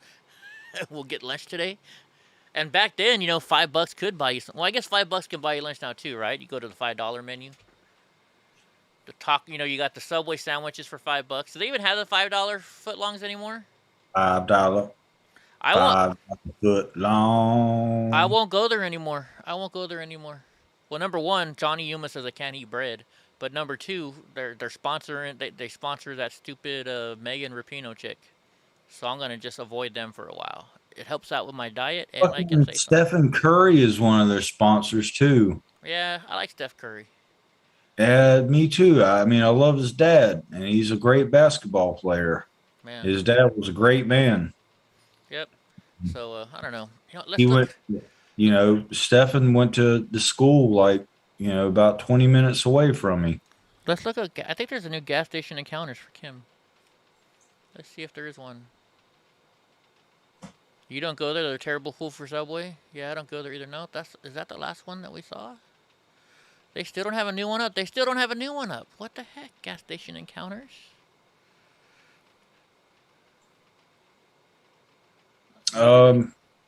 It's getting close to shutdown time. Did you want to watch Steven Crowder's new upload? Because I haven't seen it yet. I don't know if they're going to show the any part of the surgery or not. I guess why am I typing it up there? I guess we could. I don't know if people want to watch it. We'll see. Do you guys want to watch it? We'll go there and check it out. I think it's only like 8 minutes long. Is it? Okay.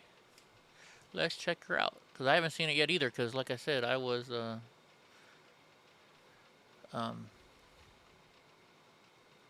do you call it? I don't know. My brain's freezing. That was 10 minutes long. But yeah, we'll watch it. Yeah, Subway. You know, I just gotta say, I'm gonna say something about Subway real quick. We're going off Google Alerts. Hey, there's a story about me, Julius. She didn't tell me. Normally Julius, he has a Google alert on my name. He normally tells me when the Google alerts come out. He gets them before me normally. But anyways, I remember in the old days when you go to Subway, see, I like the meatball sandwich. That's just me, right? In the old days, what they would do is they cut the bread in like a oval shape in the middle, and they'd pull out the bread, and then they put the meatballs inside with the sauce, and then put the lid back on. Nowadays, they cut it in half, and they open it. And I'd ask them, like, can't you do it like the old days? And they're like, what do you mean? They're like, we can't do it that way anymore. Why can't you just cut the hole out in the middle? You know, like clam chowder. You know, you have the bread bowls? Yeah. It was kind of like that one. Oh, you did, Julius? Oh, I guess you did get it before me. It says something about milkshake. But yeah, so why can't they do that? Good night, Kim Tone. Good night, Kim Tone. All right, let's watch this bad boy. If you guys haven't seen the first one, you guys can watch it. Who else is going? Indico is going to bed. All right, Indico. She gotta go mod with Mr. Bill. Yeah. All right, here we go. Let's watch this. Let me see what this Google.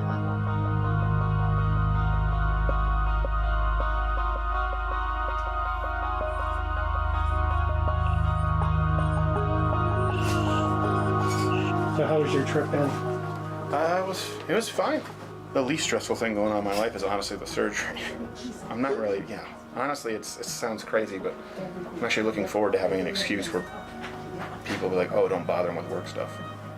Because I don't get that excuse unless it's something like this. Honestly, I wouldn't be upset if they overdid the anesthesia and I was in a coma for a couple of weeks. I'd be like, nice, rest and time off. Oh, we want you back, Steven. It can be in position 1 second and then it can switch. But no, we were gonna name them Heath and Heather just because my mom can't pronounce H or TH just to bust her chops. But I think. Oh, I didn't know it was a boy and a girl. Like the nickname Charlie for a girl. Boy and a girl. And I like the name Magnus for the boy, but I don't know. We'll see. He's nervous, you can tell. Hillary liked Evander, but the problem with that is it becomes Evan, and the only Evan I knew was a So you can't do that. Just breathe normally for me? Yeah, you can tell he's nervous. That's some of that water. You know, kind of the number one thing that can Wasn't he supposed to get down to under 220? With the effusion is... Yeah, 220, 225. He's like, yeah, it's not going like great. Knee, you know, they have to put a needle in and drain the fluid around the lung. And so that can happen whether you leave the tube in or not. But if there's a lot coming out, we just leave the tube an extra day and keep you an extra day in the hospital. So we'll just kind of see how that He's probably carrying around. No, he's in Arizona. He's at the Mayo Clinic in Arizona, I think, isn't it? Yeah, he's at the Mayo Clinic. But yeah, I think it's the one in Arizona. We put a tie through the sternum, and so it's almost impossible to move those upper bars. The one that I worry about a little bit on you is this lower one, which is your most important bar. You need a bar down here to pull all of this out, because this is where your problem is. So the bar's not sitting under bone, it's sitting under, you know, a little bit of cartilage. I mean, if you think about an earring, how easy it is to rip out an earring. It doesn't take much. It takes this movement and all of a sudden it just ripped a little bit. Right. And that 3 millimeters makes a big difference. Yeah. You know, normally it's like 2 months and we're like, go. We're gonna be 2 months, okay, really carefully, slowly. I don't want you starting to bench press and do stuff like that. You're gonna be slowly starting to do stuff. You'll be all right. Yeah. I'm not worried about you. Okay, you're pretty tough. I think you'll. Watch, then I'll get out and come out from anesthesia. Ow, ow, ow, ow, ow, ow. Nah, you'll be alright. I mean, it's not like it's fun. No.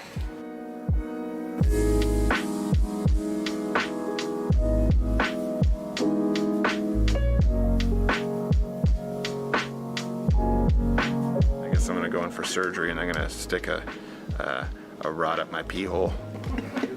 Oh yeah, that's not fun. Crowder. Oh, Crowder. Yes. Hi, how are you doing today? Oh, I'm stressed that I forgot the. I underestimate your muscle. Oh. Let me get Yeah, I've had that done before. What they do this test to see how much volume your bowels evacuate. So what they do is you have to drink a whole bunch of water, and then they stick a tube up into your bladder, and they take it all out. And they're X-raying. It's a sonogram, so they're sonogramming you. Yeah, it's not fun. It's painful, painful. a bigger one. Give you bigger socks than my size. Okay. Now he has a collapsed lung, Matt. Yeah, we can say that. It's Yeah, just part of what I do. It's a weird feeling. What? It's always a weird feeling. Just.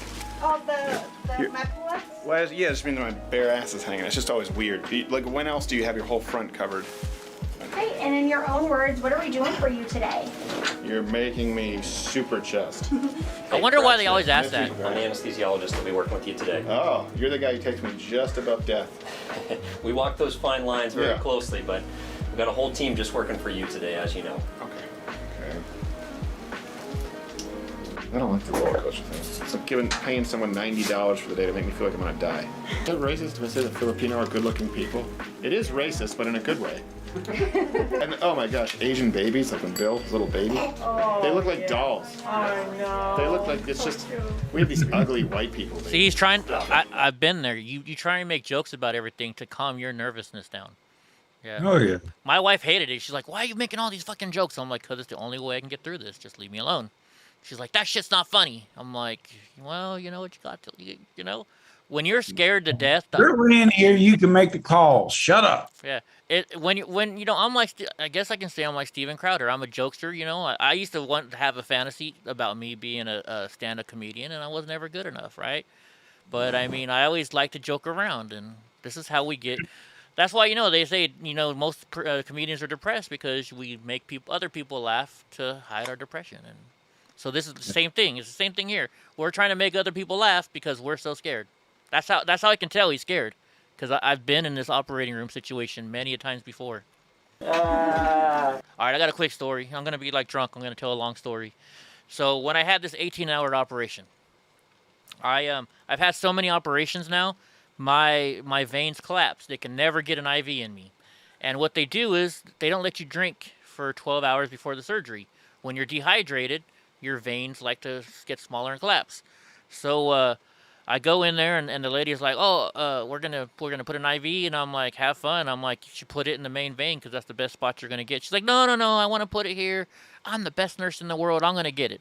So she goes and she sticks it in there, and she's like, "See, I got it on the first try." Now I'm having an 18-hour surgery. I'm freaking out, and so then the doctors come. You know, I have 10, 15 doctors come in, talk to you, blah blah blah. And they finally like, "All right, we're going in the operating room, Mr. Block." And right before, they're like, "I'm going to give you a little drug to make you feel better."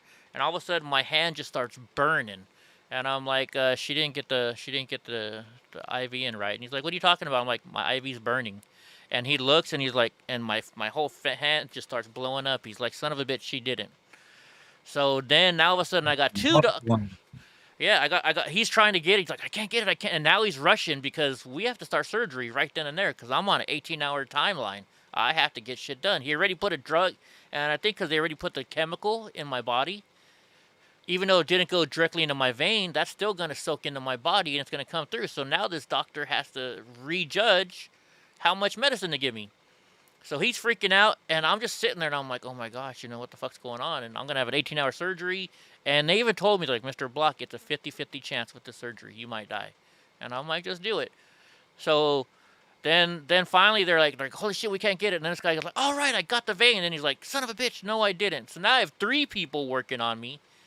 And, you know, my doctor just walks in all kind of calm. And, "Hey, how's it going, Mr. Block? What we going to do today?" And I was like, "Hopefully not kill me." And So I was just like, I was not worried as much as I thought until they started messing up on that. And I'm like, maybe this is God saying, Eddie, don't have the surgery.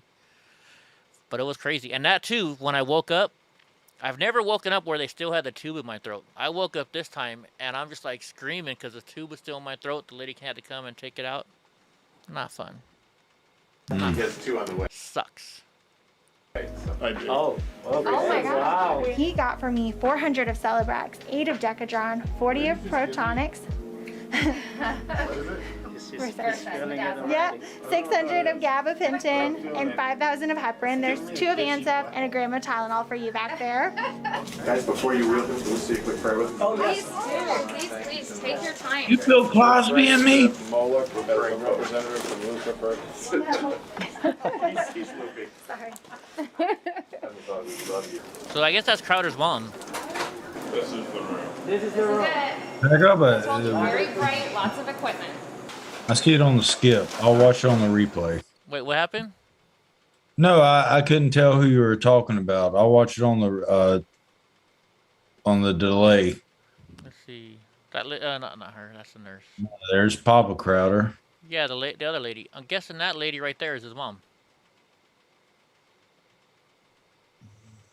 Yeah, because his wife is. He said his wife is 6 foot tall. She wasn't 6 foot tall.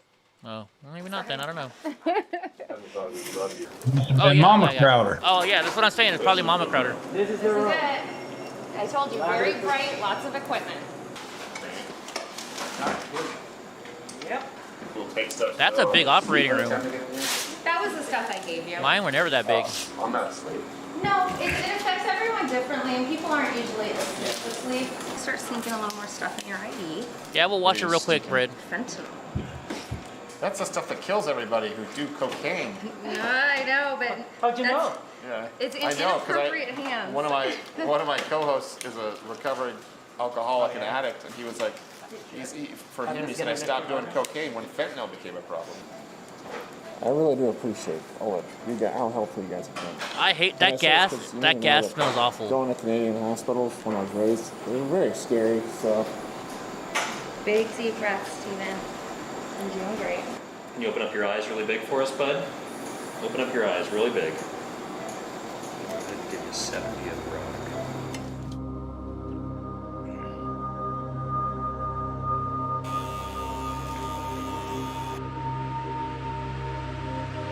Okay, guys, just a warning. It might get a little bloody here.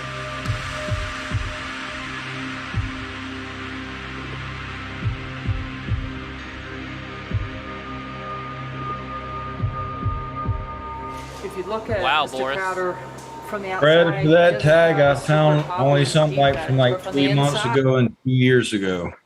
What's that, drunk? Brad was wanting us to watch a video, and I'd done a search for it so I could send you a link, but I couldn't get anything from what they put in the quotations. Okay, well, let's just, here we go. Let's keep going. This bone is causing the right really in their ventricle of the bed. heart to be smashed inward and losing quite a bit of blood flow.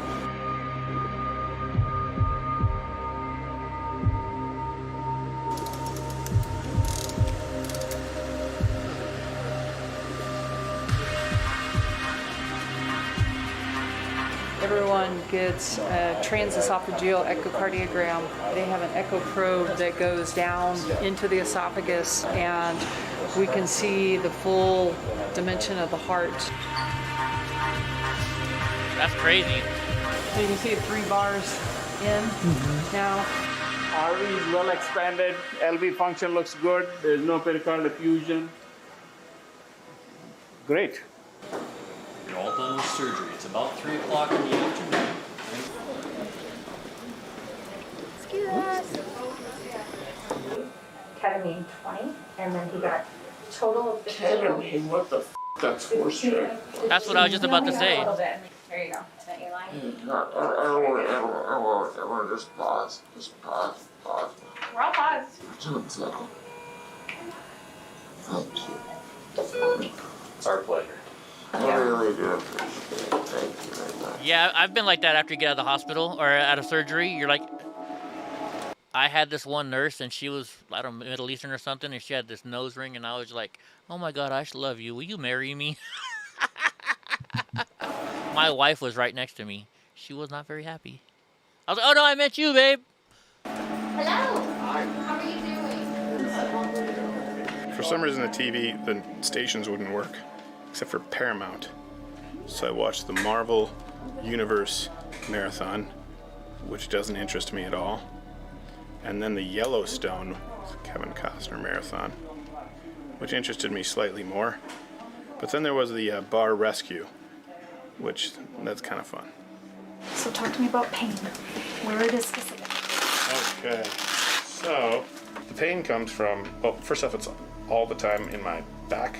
And what does that pain feel like? Sharp, tight? Spasm. Spasm. Spasm. 0 to 10, what number are we going to give that spasm? Well, right now it's more like a 7 or 8 because I haven't taken the Valium at all. And then the other pain is like internally in my chest if I breathe deeply or if I hiccup or cough. Okay.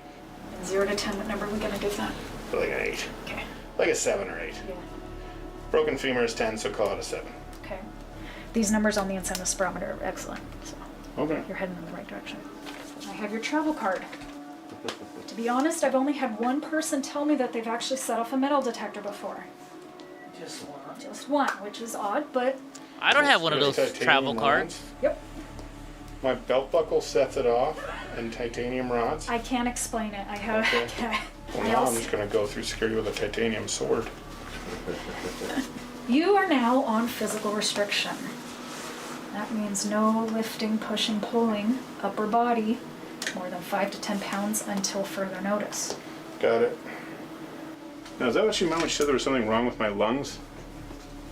Meaning what kind of... I don't know. She said my lungs looked weird, but she said it wasn't anything to worry about. Nothing to worry about.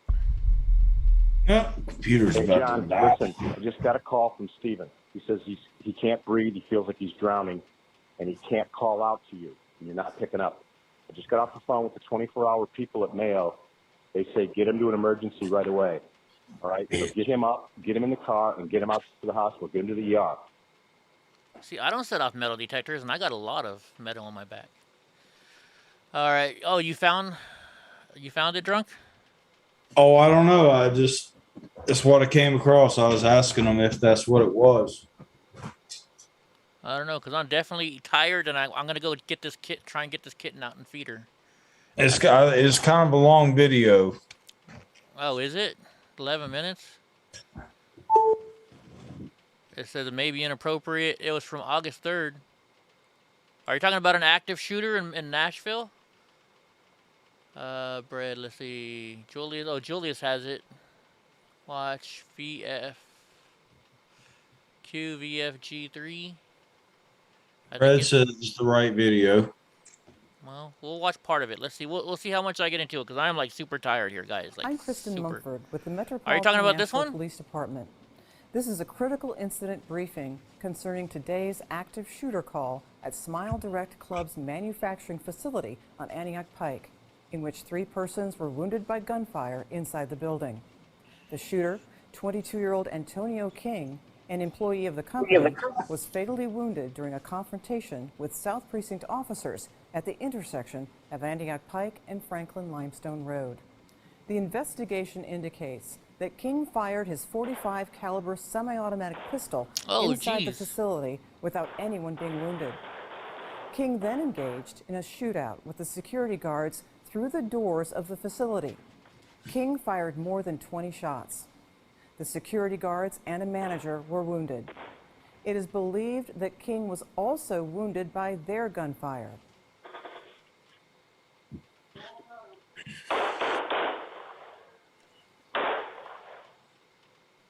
So does he have more bullets or something, or rounds in that little backpack of his?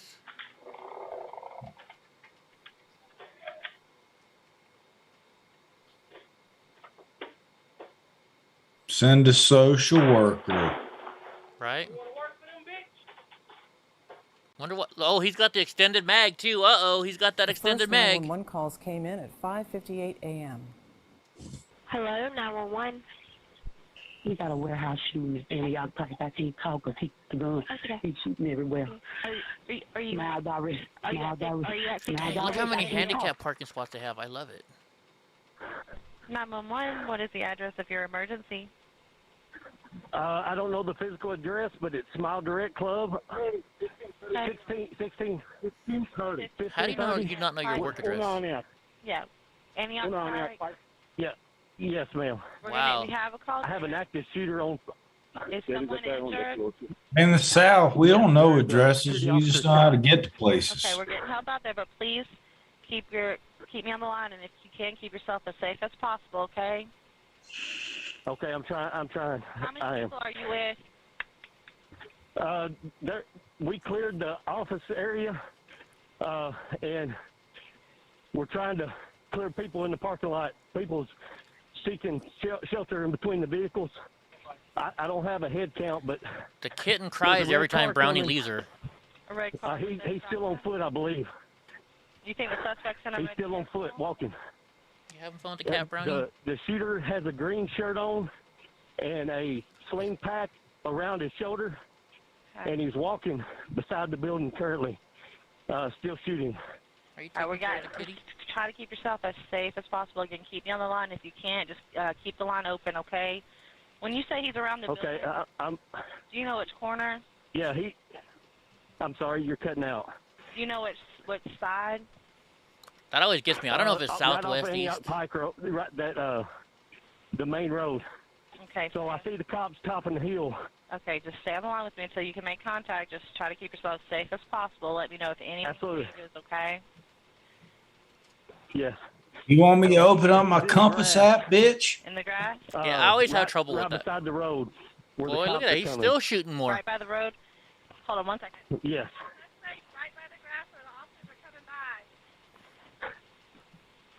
All right, just stay on the line with me, okay?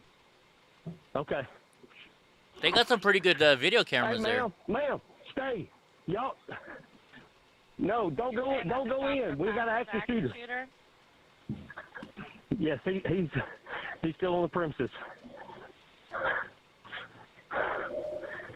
How many mags this guy have? Absolutely. So he's in the. Okay, he just put in a new mag. He's in the parking lot. All right, who knows about weapons? Are those 30-round now. mags or 20 or 15 or what? He's walking towards the street. East side, Small Direct, okay? He's in the street. Okay. You see him with him? Yeah, he's walking down the sidewalk on the side of the road now. Sidewalk, okay. All right, again, just keep me with you until we can see if they make contact. And what kind of, was it a handgun, long gun? Could you tell? Yes, it was a handgun. He's got multiple clips in his sling pack because he keeps replenishing bullets. I've probably heard 20 rounds. Okay. And sling. No, I know it's a fad to wear pants that are hanging down around your ass like that, right? But if you're gonna go to where you're gonna be in warfare, why are you gonna wear your pants like that? I'm just saying. He's got smart enough to have enough rounds to fight, but he's wearing his pants down here, which will make him trip and fall. Right? I don't know. Just my thought. He knows where he's going, so he's got to prepare. We all know where the sagging originated from. Yeah, that's true. I sag because I don't have an ass to hold my pants up. I have an excuse. Yeah, 33 rounds in that clip. Okay, cool. Well, 1 in the chamber and 32, I'm guessing. Okay. Is he still walking away? Well, I think there's a police officer engaging him on the sidewalk now. Okay. All right, there, yes. Okay. He's continuing to walk away from him. Oh, now we're getting a body cam. Man, this police department does a pretty good job.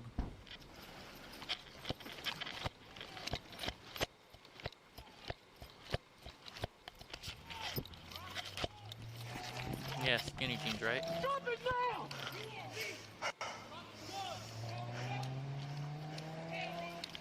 I don't think it's not a dentist office. It's a manufacturing company that makes dental stuff.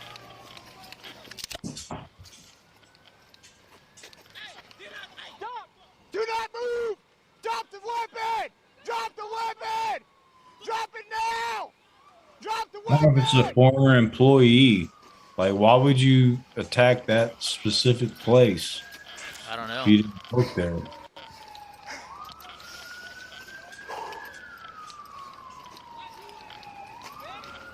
There's nothing in the chamber. I saw him just cock it. Drop the weapon! Drop the weapon!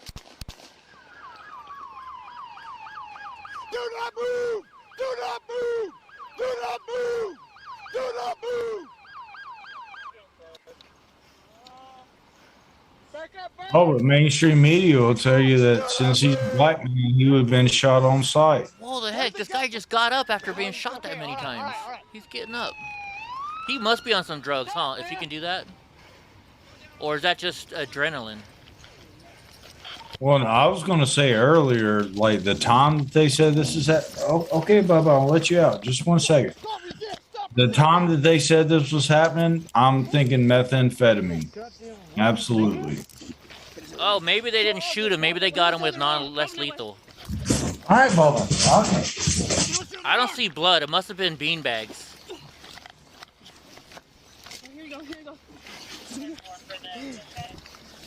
I don't see blood. Was it beanbags they shot him with? I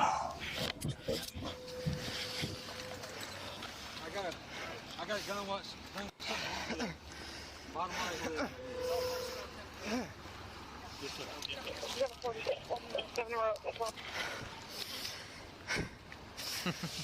I was 10-4.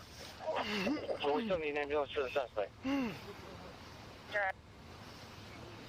Officer, 10-4. Man alive.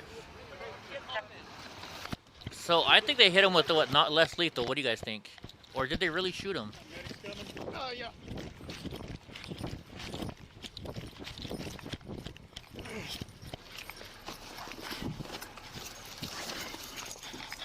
Oh, they're getting out their med kit. But I didn't really see any blood. I mean, if they used non-lethal on him, then, I mean, good for them. But I mean, he had an active handgun in his hand. I thought they shot him really, but I don't really see a lot of blood, so I don't know. I can't tell you. I could be wrong. Maybe there's blood. I just don't see it. Boris says no. They shot him. Okay. Yeah, I wouldn't use non-lethal if they had an active fucking weapon that they were, or a weapon that they were just unloaded several clips. Well, the only reason, I see they shoot him so many times. I figured there'd be a whole boatload of blood. I mean, you don't make your mark all the time. Yeah.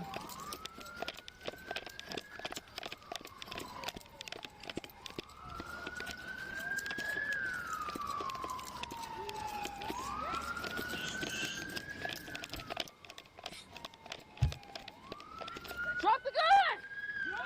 Oh, it's a female officer.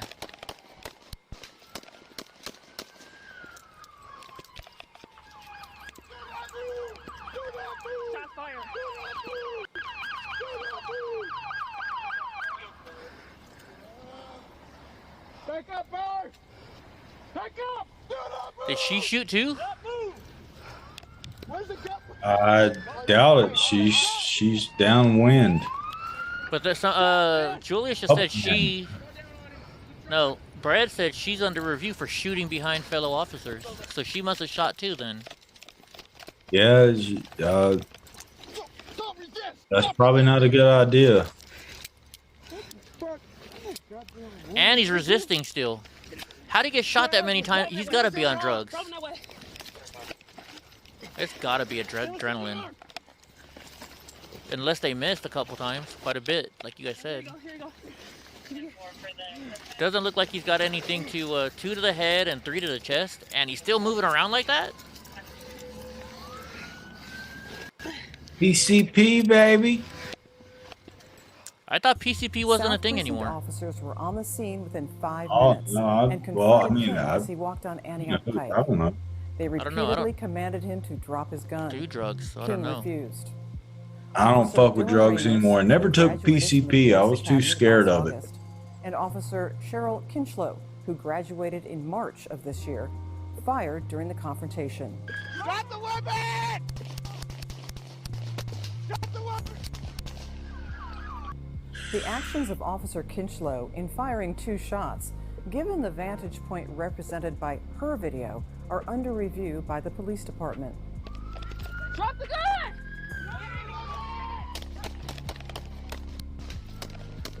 Oh yeah, I can see why she might be in trouble for shooting like that. Do you guys see what they're talking about? The actions of Officer Watch. Video are under review by the police I department. can understand this. Drop the gun! Look at her. She's walking away, moving, and shooting behind another police officer. That's very dangerous. Yeah, I can understand that. But also, it says she's only been on since March, which it's August now, so that's 5 months. She doesn't have a lot of time on there, but still, I guess, you know, you go through training, you should know what you're doing. I don't know.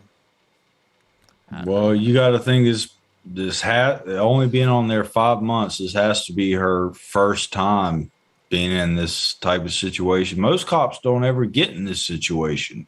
Yeah. You know, think about it. Back in the old days, you would talk to officers like, I've never even had to pull my weapon. Nowadays, I bet you every officer's had to pull their weapon at least once. What do you think?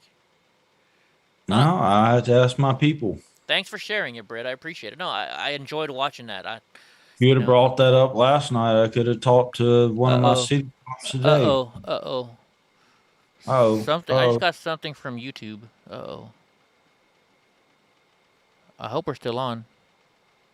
Yeah, we're still on. I just got an email from YouTube right now. I don't like that. We go to inbox, all inboxes. We want to let you know that the team has reviewed your content and don't think it's in line with our community standards.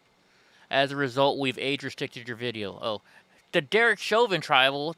That's somebody's going back and looking at my videos. I got a couple of these. The Berkeley video. It says, we haven't applied a strike to your channel and your content is still live for some users on YouTube. Keep reading for more details because it's age restricted. Oh, well. Oh, well. I just reply, yeah, you commies. I get it. Yeah. It freaked me out when I saw it. I'm like, great, because we were just showing this and they showed shooting. So I'm like, oh, did we get in trouble with YouTube for this video? I always got to worry about that, unfortunately. Right on. All right, guys. But anyways, too, I'm going to go and try and see if I can get that. I never use that closet, so it's kind of blocked by a lot of stuff. So I am going to try and get back there and get the kitten out and give her some food. And I put water in a litter box for her already over there. So hopefully she'll come to me. Yeah, send me a picture with you and Harold. All right, I will. If I can get her out. That's the whole key. If I can get her out. Because it's hard for me to get back there. You guys got to remember, I'm tired and I'm crippled, and I don't want to break a whole bunch of shit right now. Yeah. You know how it I gotta is. take a whole bunch of beer boxes down and put it in the trash can and take it to the road. Dude, I know. Oh, so everybody, I got a question for everybody in here real quick. How many people in your states have a recycling program? Drunk Uncle says they don't recycle over there. Frick, we recycle everything here in California. You get good money. I take my aluminum cans to the recycling center. You know, I'll take a big trash can. We have recycling places, but I mean, you have to take them there. Well, yeah. Shoot, you don't have homeless going through your trash cans, taking the cans out to go recycle them for money? I live in the country, man. What the fucking homeless be? They got no. Used to be where we're at. Well, you've seen my trash cans. People go through there every day looking for cans. And I got a recycling center right across the street from me. Yeah. Big time recycling center. Tomorrow's Thursday, huh? Shoot, I got a doctor's appointment tomorrow. Yeah, I can bet like where our scrap metal place, I wouldn't necessarily call it a recycling center, but a scrap metal. Yeah. Here, I bet the neighborhoods around there, they get people rummaging through their garbage all the time. Yeah. Shoot, when I was a kid, when I first got my apartment, I'd have parties at my house and everybody come over, but they had to leave their cans. And so I'd have big parties. I was not old enough to buy alcohol, so I get all these people to buy alcohol because they wanted to party at my house. And then I took the cans every Monday morning, and I had lunch for a week because of all the cans I recycled from them drinking. Word up. Shoot, we get it's like right now I think it's like $2.89. What, per pound? Yeah, for you know who we didn't see today? Jeannie Smith. I wonder if she got tired out because she was up with us all last night. I wonder if Jeannie Smith is sleeping. I didn't see Jeannie today. I'll have to give her a call tomorrow, see how she's doing. Maybe make sure everything's all right. So, anyways, all right, guys. I think I'm gonna let you go. I'm gonna go feed the cat, try and get to sleep. Go feed Shuna. Oh, I didn't feed my other cat. Oh yeah, I did. All right. Well, drunk uncle, how you doing? Huh? Yeah. How you doing?